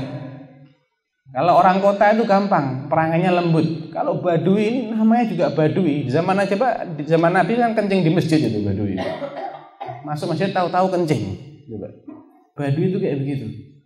Lah ini Syekh Abdullah Al-Qara'awi ini berangkat ke selatan Jazirah Arab, padahal dia dari utara, dari kota yang sudah enak, sudah nyaman. Beliau pergi ke sana mendakwahkan manhaj Ahlus Sunnah wal Jamaah kepada warga Jizan dan selatan Jazirah Arab, sampai akhirnya dikenal dan melahirkan ulama-ulama hebat yang salah satunya adalah Syekh Hafidz bin Ahmad Al-Hakami. Antum bisa baca selengkapnya bagaimana nanti. Demikian juga ibundanya Syekh bin Baz, ini juga luar biasa. Ya, beliau juga sabar ketika Syekh bin Baz ini lahir dalam keadaan yang lemah fisiknya. Umur 3 tahun baru bisa jalan. Anak saya 1,5 tahun sudah lari. Ini Syekh bin Baz itu 3 tahun baru bisa jalan. Kemudian tidak lama, pas 3 tahun itu bapaknya meninggal, jadi yatim. Jadi si ibu ini harus membesarkan anak tanpa bapak dengan kondisi fisik yang seperti itu, dan tidak lama mulai kena penyakit mata yang berbahaya dan bisa menyebabkan kebutaan. Tapi karena minimnya fasilitas medis dan minimnya kondisi keuangan mereka nggak bisa mengobatkan Syekh bin Baz ketika itu, hingga pada usia 20 tahun ya, buta total. Tapi si ibu nggak putus asa, terus anaknya ini disuruh untuk thalabul ilm, dan akhirnya setelah beliau dikenal sebagai orang alim ya, orang-orang pada datang dari berbagai penjuru, datang untuk mulazamah dengan Syekh bin Baz. Ibunya juga tidak tinggal diam ya, karena beliau tahu anaknya ini meskipun masih muda tapi tunanetra ya. Dan santri-santri yang datang untuk belajar ini harus ada yang meladeni, harus ada yang melayani. Dibuatkanlah makan untuk mereka dengan makanan yang ala kadarnya, dijamu. Yang datang ya, nginep di rumah Syekh bin Baz itu dijamu oleh ibunya, pakaiannya dicucikan oleh ibunya, bahkan dijahitkan. Demikian khidmahnya dia kepada ilmu. Dan akhirnya antum tahu sendiri bagaimana sosok Syekh bin Baz, dan beliau mengatakan ibu saya yang luar biasa. Semua kebaikan ini saya pelajari dari ibu saya, kata Syekh bin Baz. Ya. Ada juga yang lainnya, antum bisa baca. Kemudian ada juga ulama Mauritania yang masih hidup, yang saya bilang tadi, namanya Syekh Muhammad bin Hasan bin Diddu. Agak aneh ya namanya ya. Emang nama orang-orang Mauritania itu aneh ya. Tapi mereka ini luar biasa. Antum kalau baru dengar istilah Mauritania, nanti bisa baca apa sih Mauritania itu. Itu adalah sebuah negara di Afrika yang terkenal atau termasuk salah satu negara termiskin di dunia. Ya, sudah di Afrika, miskin sekali ya. Padang pasir, mungkin 90% padang pasir negara itu. Ada petanya bisa dilihat di situ. Tapi yang luar biasa adalah masyarakatnya. Ada salah satu kota namanya Shinqit. Yang kota ini melahirkan ulama-ulama top. Salah satunya adalah Syekh Muhammad Al-Amin Asy-Shinqiti yang tadi saya sebutkan biografinya. Itu berasal dari Shinqit. Kemudian ada juga sekarang yang terkenal Syekh Muhammad bin Mukhtar Asy-Shinqiti. Salah seorang masyayikhuna juga, guru kami. Dahulunya di Madinah, kemudian menjadi anggota Hay'ah Kibarul Ulama. Pindah ke Riyadh. Dan masih banyak lagi. Salah satunya juga Syekh Muhammad bin Hasan Diddu Asy-Shinqiti. Cuman beliau bukan warga Saudi, masih warga Mauritania. Ini orang ini yang masih hidupnya, umurnya insya Allah belum sampai 50 tahun ya. Antum kalau saya ceritakan kehebatan hafalannya mungkin tidak percaya ya. Jadi sebagian kitab hadis itu dihafal, Sahih Bukhari, Sahih Muslim, Sunan itu ya, sebagiannya dihafal. Saya nggak tahu sebagian ini berapa banyak ya, karena emang tidak menemukan data yang akurat tentang berapa banyak kitab yang dihafal. Tapi tiap kali mensyarah matan nggak pernah bawa kitab. Jadi ilmu itu dihafal semua. Bisa bayangkan enggak?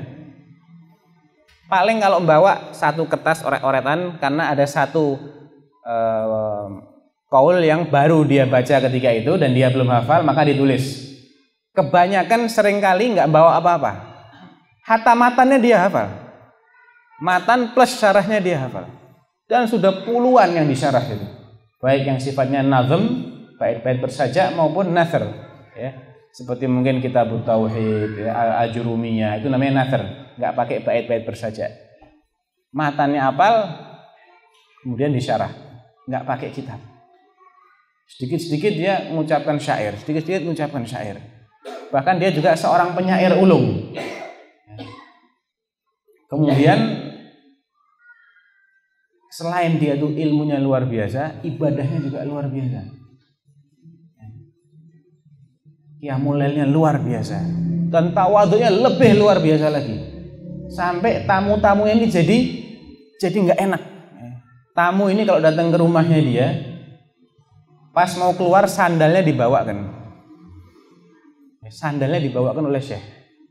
Jadi sungkan yang mau bertamu, wah saya nggak enak malah diperlakukan seperti itu. Dia sangat tawadhu luar biasa, ibadahnya juga luar biasa. Tidurnya itu mesti miring ke kanan, nggak pernah kelihatan tidur dalam posisi selain itu. Sampai tidur pun dia ala sunnah, menerapkan sunnah dalam keadaan tidur, apalagi kalau bangun gitu loh. Tidurnya aja dia nyunnah gitu. Antum tahu dia belajar kepada siapa? Dalam situsnya ada, Anda sebutkan alamat situsnya itu. Kalau mau tahu orangnya kayak apa juga ada. Ya, di sini ada alamatnya. Disebutkan di situ bahwasanya beliau itu belajar Al-Quran dari ibunya. Nggak cuma Al-Quran 1 qiraah, 10 qiraat. Qiraah asyrah dari ibunya. Nggak cuma ilmu qiraat, matan-matan dasar juga dari ibunya. Dihafal itu tasmiknya sama ibunya. Setelah itu dia tasmik sama bibinya atau siapanya. Yang perempuan-perempuan dari keluarganya sudah luar biasa semua. Makanya tidak heran kalau anaknya juga luar biasa. Kemudian setelah ayat itu dalam halaman 227 sampai 236, sudah 9 halaman. Kemudian di sela-sela bab kedua, ini tentang ibunda ulama kontemporer ini, ada pembahasan tentang negeri Mauritania. Jadi antum akan diberi gambaran seperti apa sih sejarahnya, bagaimana tradisinya yang hebat itu, orang-orang Mauritania itu demikian hebat tuh, bagaimana cara belajar mereka, bagaimana tampang anak-anaknya, bagaimana ada fotonya itu. Anak-anak TPA lagi pakai papan tulis. Jadi mereka kalau tahfidz itu diimla sama ustadznya, ditulis di papan itu. Sudah, itu papan harus hafal. Karena besok dihapus dan tidak diulang lagi. Itu cara mereka belajar. Jadi satu halaman itu, satu sekumpulan ayat yang didiktekan itu akan diulang-ulang minimal 500 kali. 500 sampai 1000 kali. Itu cara belajar mereka seperti itu. Dan nggak ada lampu. Nggak tahu sekarang ya. Dulu itu nggak ada listrik di sana. Jadi orang itu belajarnya kalau siang. Kalau sudah malam nggak ada lagi, sudah isinya murojaah, ngulang-ulang hafalan. Jadi dibalik kesederhanaan dan kebersahajaan mereka itu lahirlah ulama-ulama yang luar biasa. Mushaf aja mungkin satu desa cuma satu, tapi semua orang itu mushaf di sana. Kalau sampai ada orang yang tidak hafal Al-Quran, itu jadi bahan olok-olok. Ada salah seorang guru saya cerita. Di Mauritania itu dulu ada satu orang kerjaannya menggembalakan ternak. Penggembala ini keluarnya pagi, pulangnya maghrib. Seharian dia di luar, angon. Nggak ada waktu untuk ke TPA. Kalau dia ke TPA, nggak ada yang ngawasi ternaknya nggak makan. Jadi mungkin dia berkorban ini. Jadi satu-satunya nggak hafal Quran di desa itu ya orang ini. Entah namanya siapa. Suatu ketika dia keluar lagi membawa ternaknya, dia dengar ada ibu lagi marah-marahi anaknya. Kamu ini bebel ya, nggak hafal Quran. Jangan jadi seperti himar, si fulan yang himar itu nggak hafal Quran. Disebut namanya orang ini. Dan dia dengar, wah saya jadi bahan permisalan, dibilang himar karena nggak hafal Al-Quran. Nggak terima saya.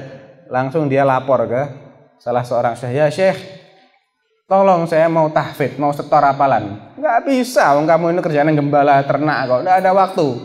Karena pulangnya malam nggak ada lampu, gimana mau baca, mau imla gimana? Ya syekh, walau ayah, satu ayat tiap hari deh. Ya sudah, tiap hari satu ayat. Satu ayat datang, dikasih tahu ayatnya ini, dia sambil duduk di atas pohon ngulang-ulang ayat itu. Diulang-ulang seharian. Ketika sudah umurnya sudah agak tua, orang ingin ngetes kekuatan hafalannya orang ini sehebat apa. Suruh baca mundur bisa. Jangankan maju, baca mundur dia bisa. Disebut satu ayat, coba ayat sebelumnya bagaimana, sebelumnya lagi bagaimana. Bisa. Ini luar biasa memang. Itu juga itu tentang Mauritania. Nanti antum bisa baca pada halaman 205 sampai 223. Setelah itu ada bonus. Bonus akhir buku. Nah, bonusnya apa? Baca sendiri. Kemudian apa nilai ilmiah buku ini? Ini buku ilmiah apa bukan toh? Ya nilai ilmiahnya cukup tinggi karena rujukan-rujukannya jelas. Kalau menukil biografi ya dari kitab-kitab yang memang ditulis oleh para ulama untuk memuat biografi. Ya, seperti Syiar A'lamin Nubala, Al-Bidayah wan Nihayah, kitab Tarikhul Islam, Tahdzibul Kamal dan lain-lain. Ya. Jumlah literaturnya mencapai 60. Ya, dan itu kalau untuk buku cerita ngerujuk ke 60 buku itu banyak banget itu. Wong cerita kok sampai 60 buku yang harus dibaca gitu. Padahal tebelnya cuma 300 halaman. Memang capek nulisnya buku ini. Karena yang dicari itu susah. Kalau nyari biografi ulama, antum bisa berpuluh-puluh jilid. Ya, di mana-mana ada. Tapi kalau biografi ibunya, ini yang susah. Mungkin satu biografi harus antum baca dari awal sampai akhir. Ketemu nggak kata-kata ibu? Ya, kalau ketemu coba dibaca. Ternyata cuma namanya fulana. Nggak ada hal menarik yang bisa dinukil gitu loh. Wah, sudah capek-capek cuma ketemu namanya tok. Baca yang lain lagi juga begitu. Jadi cukup melelahkan.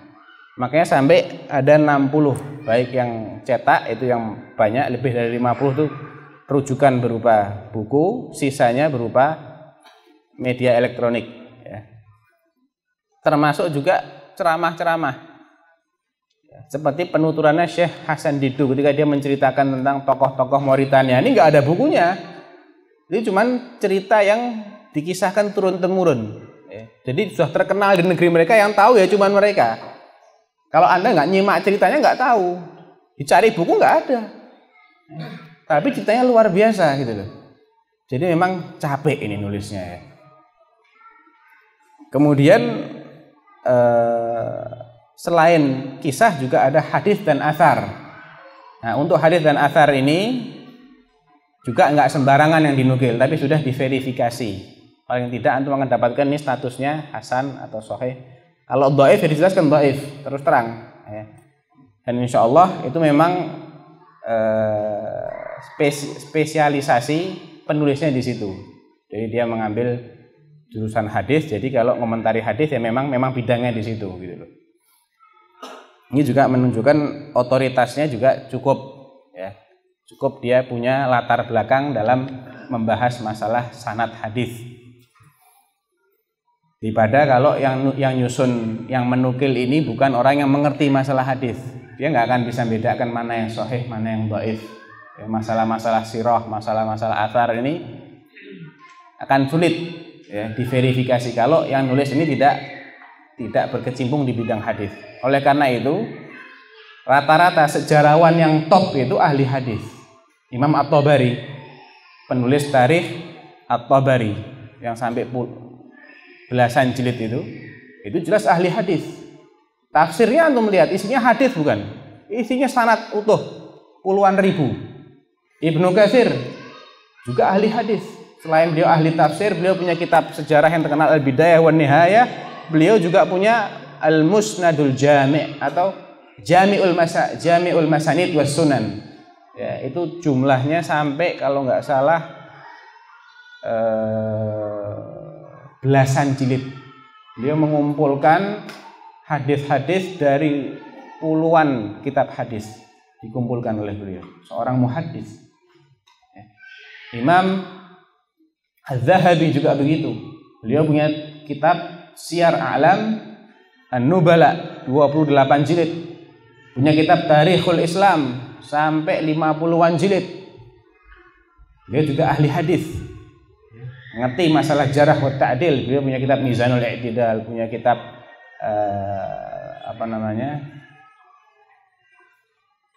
macam-macam lah, kitabnya banyak sekali.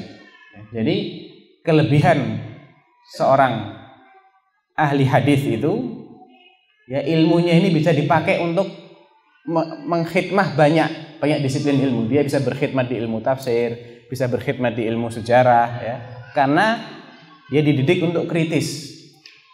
Antum akan mendapati buku-bukunya tulisan ulama ahli hadis itu akan penuh dengan analisa yang kritis. Dan karena seseorang itu belajar atau berguru dengan orang-orang seperti itu, dia akan ketularan mau nggak mau gitu. Jadi orang yang berkecimpung di bidang hadis itu dia akan kritis, mau tidak mau. Sehingga tulisan-tulisannya lebih ilmiah dibandingkan yang tidak punya latar belakang seperti itu. Kalau hanya murni ahli fikih, nggak pernah belajar hadis, ya tidak menjamin bahwa hadis yang dijadikan dalil itu sahih. Dia nggak bisa menilai, dia harus taklid ke orang lain. Kalau ternyata nggak ada yang menghukumi hadis itu, ya udah nggak bisa apa-apa dia. Tapi kalau seorang ahli hadis itu lebih kuat. Makanya kata Imam Syafi'i, man talabal hadis qawiyat hujjatuhu. Dan beliau juga seorang muhaddis.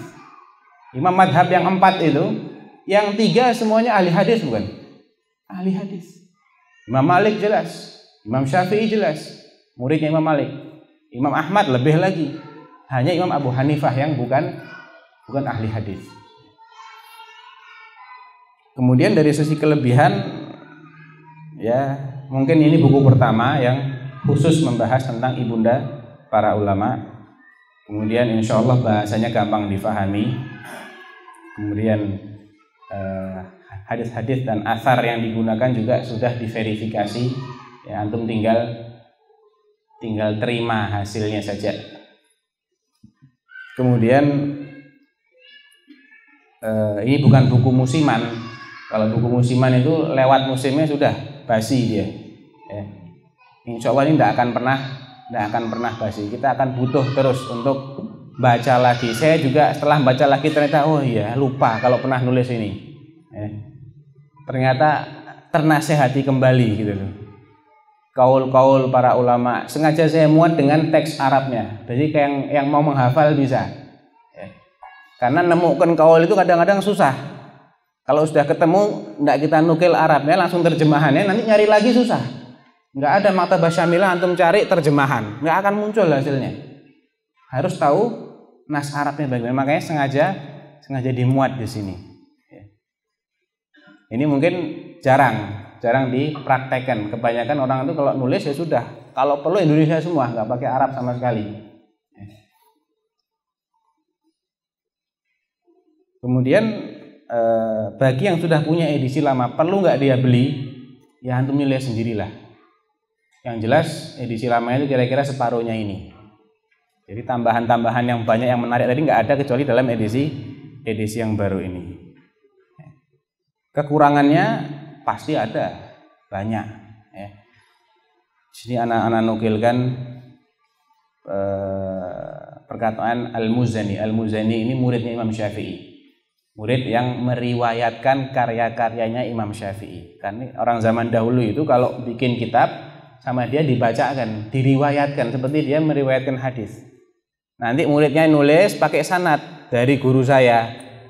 Muridnya diriwayatkan lagi, orang nyalin pakai sanad lagi dari Muzani, dari Syafi'i. Sampai kitab itu ditahqiq ya, yang dari manuskrip dijadikan buku cetakan. Itu mesti ada sanadnya. Mesti ada sanadnya. Nah, apa kata Al-Muzani? Qala Al-Muzani rahimahullah, qara'tu kitab ar-risalah 'ala Syafi'i 80 marrah. Aku sudah membacakan kitab Ar-Risalah, kitab Imam Syafi'i ini kepada si penulisnya Imam Syafi'i sebanyak berapa? 80 kali hatam kitab Ar-Risalahnya Imam Syafi'i. Kitab pertama dalam usul fikih. Usul fikih sama mustalah hadis sekaligus. Kitab Ar-Risalah itu. Fama min marratin illa wa kana yaqifu ala khata'in. Tiap kali dibacakan mesti beliau menemukan satu kesalahan dalam kitabnya itu. Faqala Syafi'i rahimahullah, "He, aballah an yakuna kitaban sahihan ghaira kitabih." Memang Allah tidak mau ada kitab yang sahih selain kitabnya. Yani selain Al-Qur'an. Wa qala al-Qadhi al-Bisani, salah seorang ulama namanya Al-Qadhi al-Bisani mengatakan, "Inni ra'aitu annahu la yaktubu insanun kitaban fi yaumihi illa wa qala fi hadza illa wa qala Aku berpendapat atau menurutku tidak seorang pun yang selesai menulis buku pada suatu hari melainkan besoknya dia akan mengatakan andai saja bagian ini dirubah kan lebih bagus, kalau yang ini dimajukan kan lebih enak, kalau yang itu dibuang kan lebih nyaman, dan seterusnya ya. Law wudi'a hadza makana hadza lakana ahsan, walau zida kadza lakana yustahsan, walau quddima hadza lakana afdal, walau turika hadza lakana ajmal ya. Wa hadza min a'dhamil ibar, ini adalah pelajaran besar. Wa huwa dalil al-istila'in naqsi ala jumlatil bashar, dan ini merupakan dalil bukti bahwasanya manusia secara umum itu dikuasai oleh kelemahan, oleh kekurangan. Makanya para ulama dulu itu, Imam Malik itu 30 tahun dikoreksi terus yang namanya Al-Muwatta itu. Ngoreksinya selama 30 tahun. Tiap tahun mesti ada hadisnya yang dibuangi. Wah, ini ternyata enggak sahih. Wah, ini kurang. Wah, ini dibuang. Kalau dibiarkan terus mungkin habis itu kitab. Enggak jadi keluar. Karena dipangkas terus. Itu Imam Malik. Jadi memang semua karya tulis pasti ada kekurangannya, dan itu yang paling pandai menilai adalah pembaca. Pembaca itu yang paling pandai menilai. Apa kata Imam Syafi'i? Wa kana al-Imam Syafi'i rahimahullah katsiran ma yaqul, seringkali beliau mengatakan alaftu hadhil kutub wa lam alu fiha. Aku sudah berusaha menulis kitab-kitab ini, dan aku sungguh-sungguh dalam menulis ya. Tidak setengah-setengah. Saya sungguh-sungguh dalam menulis kitab ini. Wala budda an yujada fiha al-khata', tapi mesti ada salahnya. Li'anna Allah Ta'ala yaqul walau kana min 'indi ghairillahi lawajadu fihi ikhtilafan katsira. Karena andai Al-Qur'an ini berasal dari selain Allah, pasti akan didapati banyak pertentangan. Jadi yang semua yang dari selain Allah itu pasti ada salahnya, ada kelemahannya. Mungkin kelemahannya dari sisi ukuran. Menurut saya pribadi, cetakan yang semula lebih enak untuk dibaca. Ya. Tebel gini ini, menurut saya pribadi lebih kurang nyaman. Entah menurut antum bagaimana. Tapi ini pilihannya si penerbit. Harganya nggak tahu, murah nggak? Murah apa mahal? Dijual berapa? 25 ya. Desain sampulnya menarik nggak? Kemudian layoutnya atau tata letaknya, bagian dalamnya. Ya. Saya pribadi lebih senang kalau space antar baris itu ditambah sedikit. Jadi kalau ada yang ingin ngasih garis bawah, ngasih catatan kaki, ngasih koreksian, dia punya ruangan. Ya. Tapi ini bukan wewenang penulis, itu wewenang penerbitnya. Mungkin mereka punya perhitungan lain. Ya, jadi apa kira-kira yang kurang itu nanti saya serahkan kepada antum dan kepada yang membaca, dan masukan-masukannya akan jadi bahan pertimbangan. Termasuk edisi revisi ini juga karena adanya masukan-masukan. Ada juga yang mengatakan bahwa kekurangan buku ini dan buku-buku si penulis pada umumnya adalah kurang panjang. Ada yang bilang begitu malah. Kok cuman segitu halamannya Ustaz? Mau ditambah lagi minimal 500 lah. Wah, enak banget nih ngomongnya. 500 ini enak itu ngomongnya itu. Ya. Ada juga yang bilang kurang luas penyebarannya, susah nyarinya katanya. Ya mungkin bagi yang di luar Jawa mungkin akan susah ya, atau agak susah karena faktor pengiriman, jarak dan lain sebagainya. Jadi mungkin itu yang bisa saya sampaikan terkait dengan bedah buku ini. Apa tanya jawab ya? Mungkin yang kalau ada yang kurang jelas yang ingin ditanyakan, tafadhol kita isi dengan sesi tanya jawab. Sudah ada yang masuk satu, saya jawab dulu. Ana mau minta nasihat. Satu, berilah ana nasihat agar anak kelak memiliki agar ana atau anak, saya nggak tahu, kelihatannya ana mungkin ya, agar ana kelak memiliki zuriyah yang ahlul Quran dan ahlul hadis, yang mengamalkan dan mendakwahkan ilmunya. Ya, sebetulnya nasihatnya itu bisa antum dapatkan dari buku ini, tersebar ya. Nanti setelah baca antum akan bisa mendapatkan ide-ide, karena di situ kita melihat praktek langsung dari orang-orang yang berhasil. Kita disuguhi bagaimana trik mereka mendidik anaknya, bagaimana si fulan menanamkan anaknya untuk cinta kepada Al-Quran, untuk cinta kepada hadis ya. Masa saya suruh ngulangi lagi kajiannya dari awal sampai akhir? Lihat tadi ini saya ngomong apa ya. Yang kedua, kebiasaan apa yang harus ana biasakan dari sekarang agar memiliki keturunan yang soleh?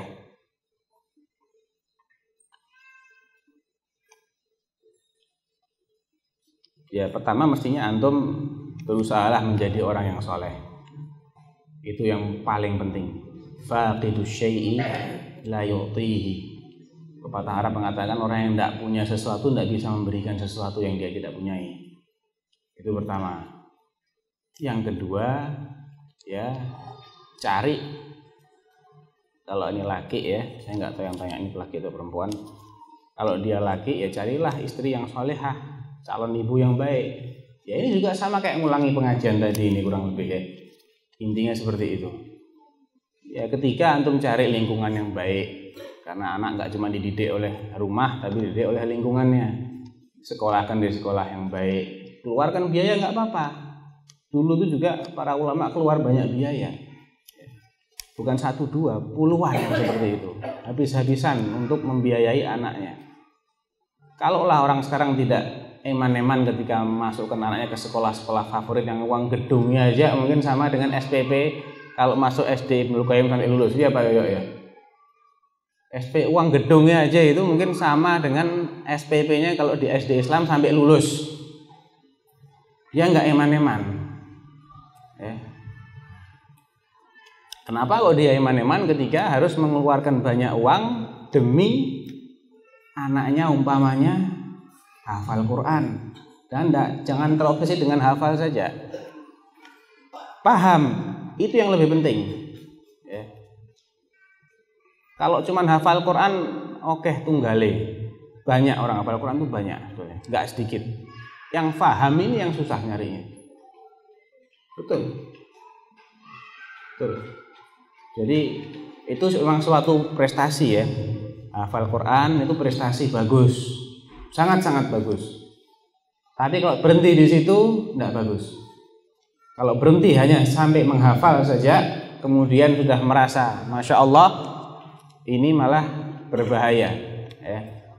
Karena kalau kita pelajari sejarah orang-orang Khawarij yang berontak kepada Sayyidina Ali bin Abi Thalib ya, yang jumlahnya sampai ribuan, itu rata-rata hafal Quran ya. Bahkan pernah diumumkan, bahkan di dalam riwayat Imam Al-Hakim dalam Mustadraknya dengan sanad yang sahih ala syartis syaikhain, sesahih hadis yang diriwayatkan oleh Imam Bukhari dan Muslim, setelah proses tahkim terjadi, setelah ada perundingan damai yang dimediasi, yang diperantarai oleh Abu Musa Al-Asy'ari sebagai wakilnya Ali bin Abi Thalib dan Amr bin Al-As sebagai wakilnya Muawiyah, ada orang-orang yang protes kepada Ali. 8.000 orang desersi. Ya, mereka ini semuanya hamalatul Quran, penghafal Al-Quran. Berapa jumlahnya? 8.000 orang. Banyak. Ini bibit-bibit Khawarij semua mereka ini. Karena apa? Mereka cuma ngapal. Makanya Rasulullah bilang, yaqra'unal Quran la yujawizu taro. Jangan bayangkan yaqra'ul Quran itu megang mushaf dibaca. Enggak ada mushaf. Dulu tuh mushaf bisa dihitung jari ya, akhi. Mushaf itu bisa dihitung pakai jari dulu. Ya, pembukuan Al-Quran itu sangat belakangan, dan itu pun dalam jumlah yang sangat sedikit. Paling mushaf yang betul-betul mushaf itu yang jadi induk itu 30 juz, tiap kota cuma satu paling. Makanya Abu Bakar setelah mengumpulkan mushaf, ya, kemudian dilestarikan oleh Umar, oleh Utsman, dikirim tiap-tiap provinsi satu sebagai rujukan. Jadi yaqra'un artinya yahfazun, baca dari hafalan, bukan baca pegang mushaf, enggak.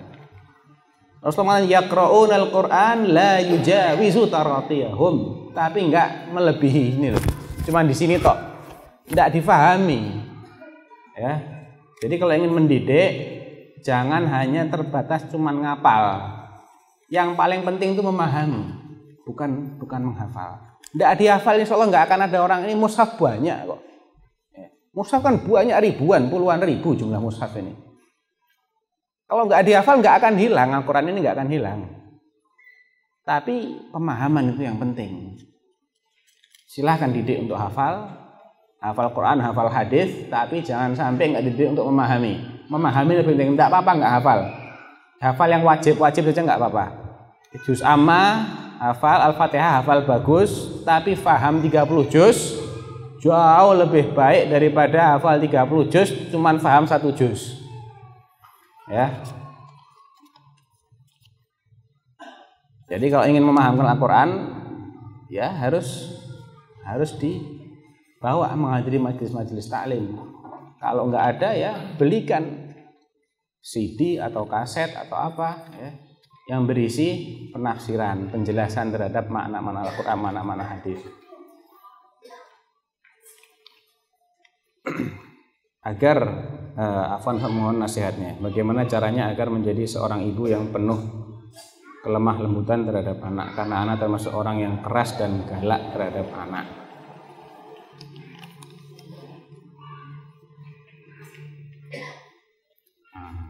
Antum bisa atau anti bisa baca buku yang ditulis oleh orang yang memang ahli psikologi. Judul bukunya Saat Berharga untuk Anak Kita, kalau nggak salah itu judulnya. Muhammad Fauzil Adzim yang nulis. Di situ ada trik-trik untuk didik anak juga lumayan bagus, karena sudah dipraktekkan oleh si penulisnya. Salah satu yang saya ingat ketika kita yang kalau ingin marah-marahi anak, antum bayangkan wajah anak itu kalau pas tidur. Antum lagi marah ini ya, mau marah, antum bayangkan muka anak ini kalau pas tidur. Betapa polosnya nih anak, betul-betul tanpa dosa gitu loh. Kesian kan, tega nggak marahin anak kalau lagi tidur, Mbak? Nggak tega. Antum bayangkan lah, ketika antum mendapati anak lagi bikin berantakan, misalnya nyimpen beras di karung, masuk dapur, semua lantai isinya beras. Antum mau marah, tarik nafas panjang-panjang. Ambil foto, abadikan, ya, kumpulkan. Ini akan jadi kenangan baik. Nanti kalau antum sudah besar, nah nih, lihat ya, kau nakalnya kayak gini dulu. Ini beras 1 karung kau sebar.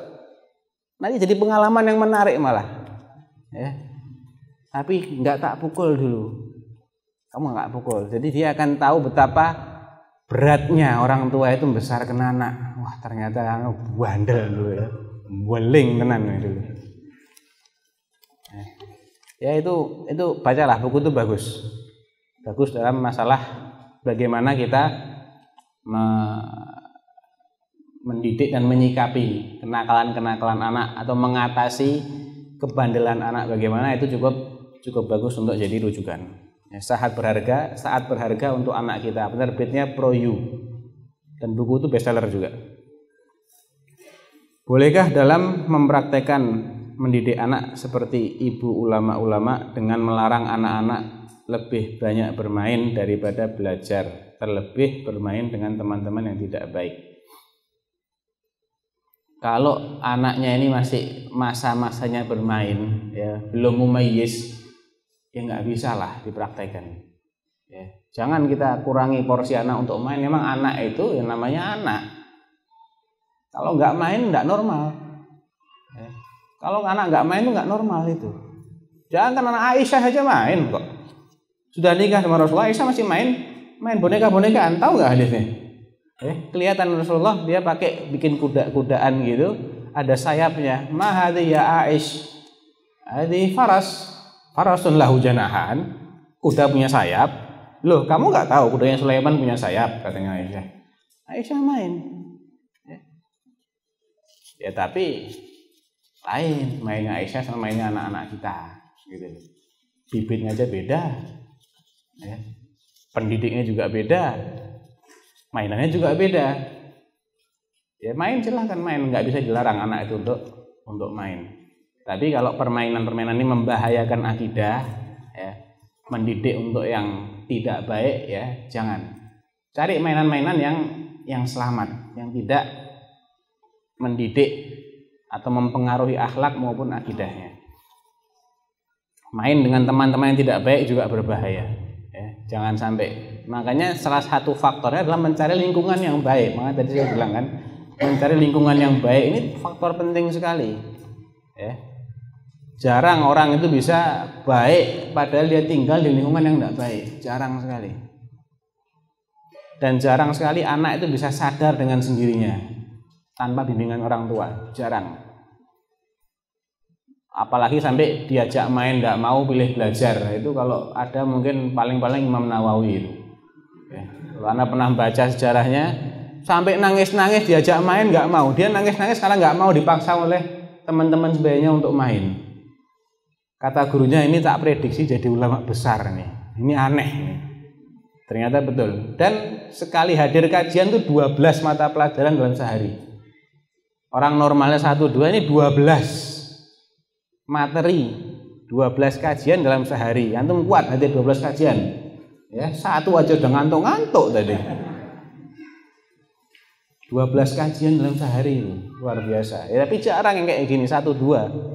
Makanya umur 40 tahun karya-karyanya ini melebihi orang umur 80 tahun. Ya, luar biasa karya-karyanya. Dan hampir dalam banyak ilmu beliau ini jago. Kecuali satu, akidahnya jangan diikuti. Ya. Karena dalam masalah akidah beliau termasuk pembela Asy'ari. Sedangkan yang kita ikuti adalah akidah Ahlussunnah wal Jamaah. Tapi yang lain-lain, masya Allah kita acungi jempol.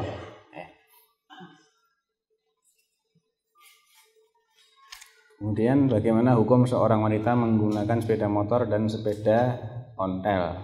Sebatas mana kadar darurat menggunakannya? Naik kendaraan itu tidak apa-apa pada dasarnya, ya. Siapa yang mengharamkan perempuan naik motor?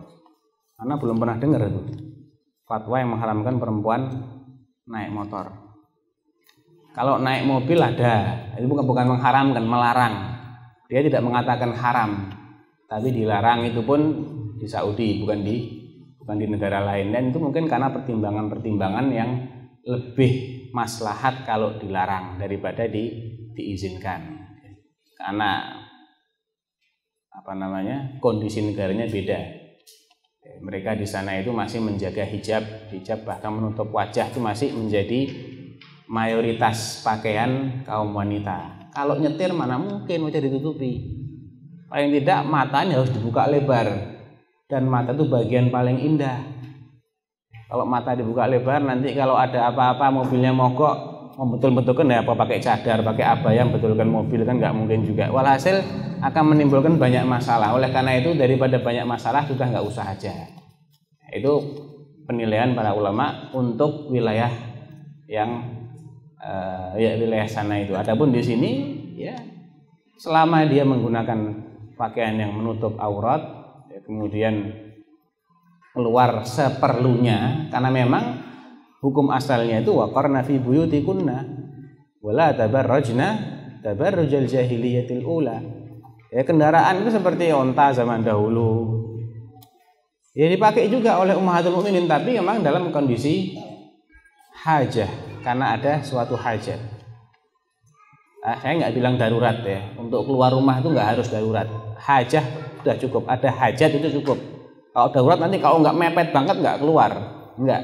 Tapi lil hajah boleh. Yang safar, yang jauh-jauh itu kalau memang diperlukan. Artinya nggak sekedar perlu yang biasa, tapi ada agak mendesak. Dan itu pun dengan memperhatikan dawabitnya, ada aturan-aturan harus berpakaian hijab yang sempurna. Ya. Kalau safar ya harus pakai mahram. Ya. Seperti itu. Hadis berkata, wanita yang solehah adalah yang taat pada suami, menjaga kehormatan saat suami tidak ada dan seterusnya. Apakah kesolihahan seorang wanita baru terbukti setelah bersuami? Adakah kriteria lain? Ada. Ya. Qanitatun bukan yang taat kepada suami, jadi saya nggak bilang begitu. Ya. Fasolihat qanitatun itu yang taat kepada Allah. Ya, hafizatun lil ghaib ini baru kaitannya dengan suami. Jadi kalau ada salah terjemahan saya koreksi, tapi saya ingat saya tadi tidak menerjemahkan dengan yang taat kepada suami, tapi yang taat kepada Allah. Otomatis kalau nikah dia juga harus taat kepada suami selama diperintah yang ma'ruf, karena itu adalah bagian dari taat kepada Allah. Kriteria lain ya seperti penyayang terhadap anak, ya nggak harus nikah dulu. Sebelum nikah kan juga bisa dilihat sama anak bagaimana sikapnya. Ya, kemudian orangnya ini qanaah atau tidak. Ya. Kemudian juga cerdasnya bagaimana. Ya. Ini semua kriteria-kriteria yang tidak harus terbukti setelah menikah, enggak. Nasabnya kita bisa lihat sebelum nikah juga kelihatan nasab itu seperti apa. Garis keturunan juga bisa kita selidiki. Tidak hanya laki-laki saja yang menginginkan ibu yang baik untuk anaknya, wanita pun menginginkan ayah yang terbaik untuk anak-anak kelak. Bagaimana cara kami mengetahui calon ayah yang baik tersebut?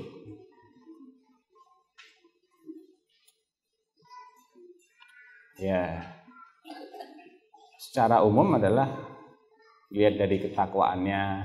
Kalau kriteria itu kalau kita belum mengenal ya dari penampilan. Penampilan itu adalah penilaian pertama. Ya. Penampilannya bagaimana, menunjukkan penampilan orang yang taat ataukah tidak. Selain itu ya dilihat dari teman-temannya seperti apa. Karena seseorang itu mungkin bisa menutupi pemikirannya tapi nggak bisa menutupi teman-temannya. Makanya para salaf menjadikan teman seseorang itu sebagai tolok ukur orang itu siapa sebetulnya. Man khafiyat alaina bid'atuhu lam takhfa alaina ulfatuh.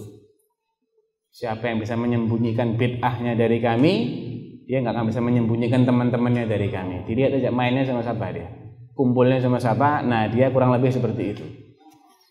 Ini kalau kita ingin menilai dari luarnya, atau kita tanyakan kepada orang-orang yang mengenal dia bagaimana. Ya baik itu pertama baik akidahnya itu jelas. Ya. Akidah ini asas. Kemudian juga memiliki tanggung jawab. Ya, akhlaknya baik. Kalau kriteria yang disebutkan dalam hadis, idza ja'akum man tardawna dinahu wa khuluquhu fazawwijuhu. Ya. Kriteria layak diterima pinangannya itu baik dinnya dan akhlaknya. Akhlak ditekankan di sini. Walaupun baik din itu juga mencakup baik akhlak, tapi akhlak ditekankan kembali karena banyak orang yang baik akidahnya tapi akhlaknya nggak baik. Ya, nek diserahi amanah mesti bermasalah. Etos kerjanya lemah. Terlalu tawakal sama Allah. Malah sebelum ngaji malah sregep kerjanya. Setelah ngaji malah males-malesan. Ada nggak? Banyak. Ya, banyak. Alasannya kan kita harus tawakal. Nah ini namanya nggak baik. Dia salah dalam memahami agama ini. Dinnya masih bermasalah. Akhlaknya nanti ya macam-macam lah.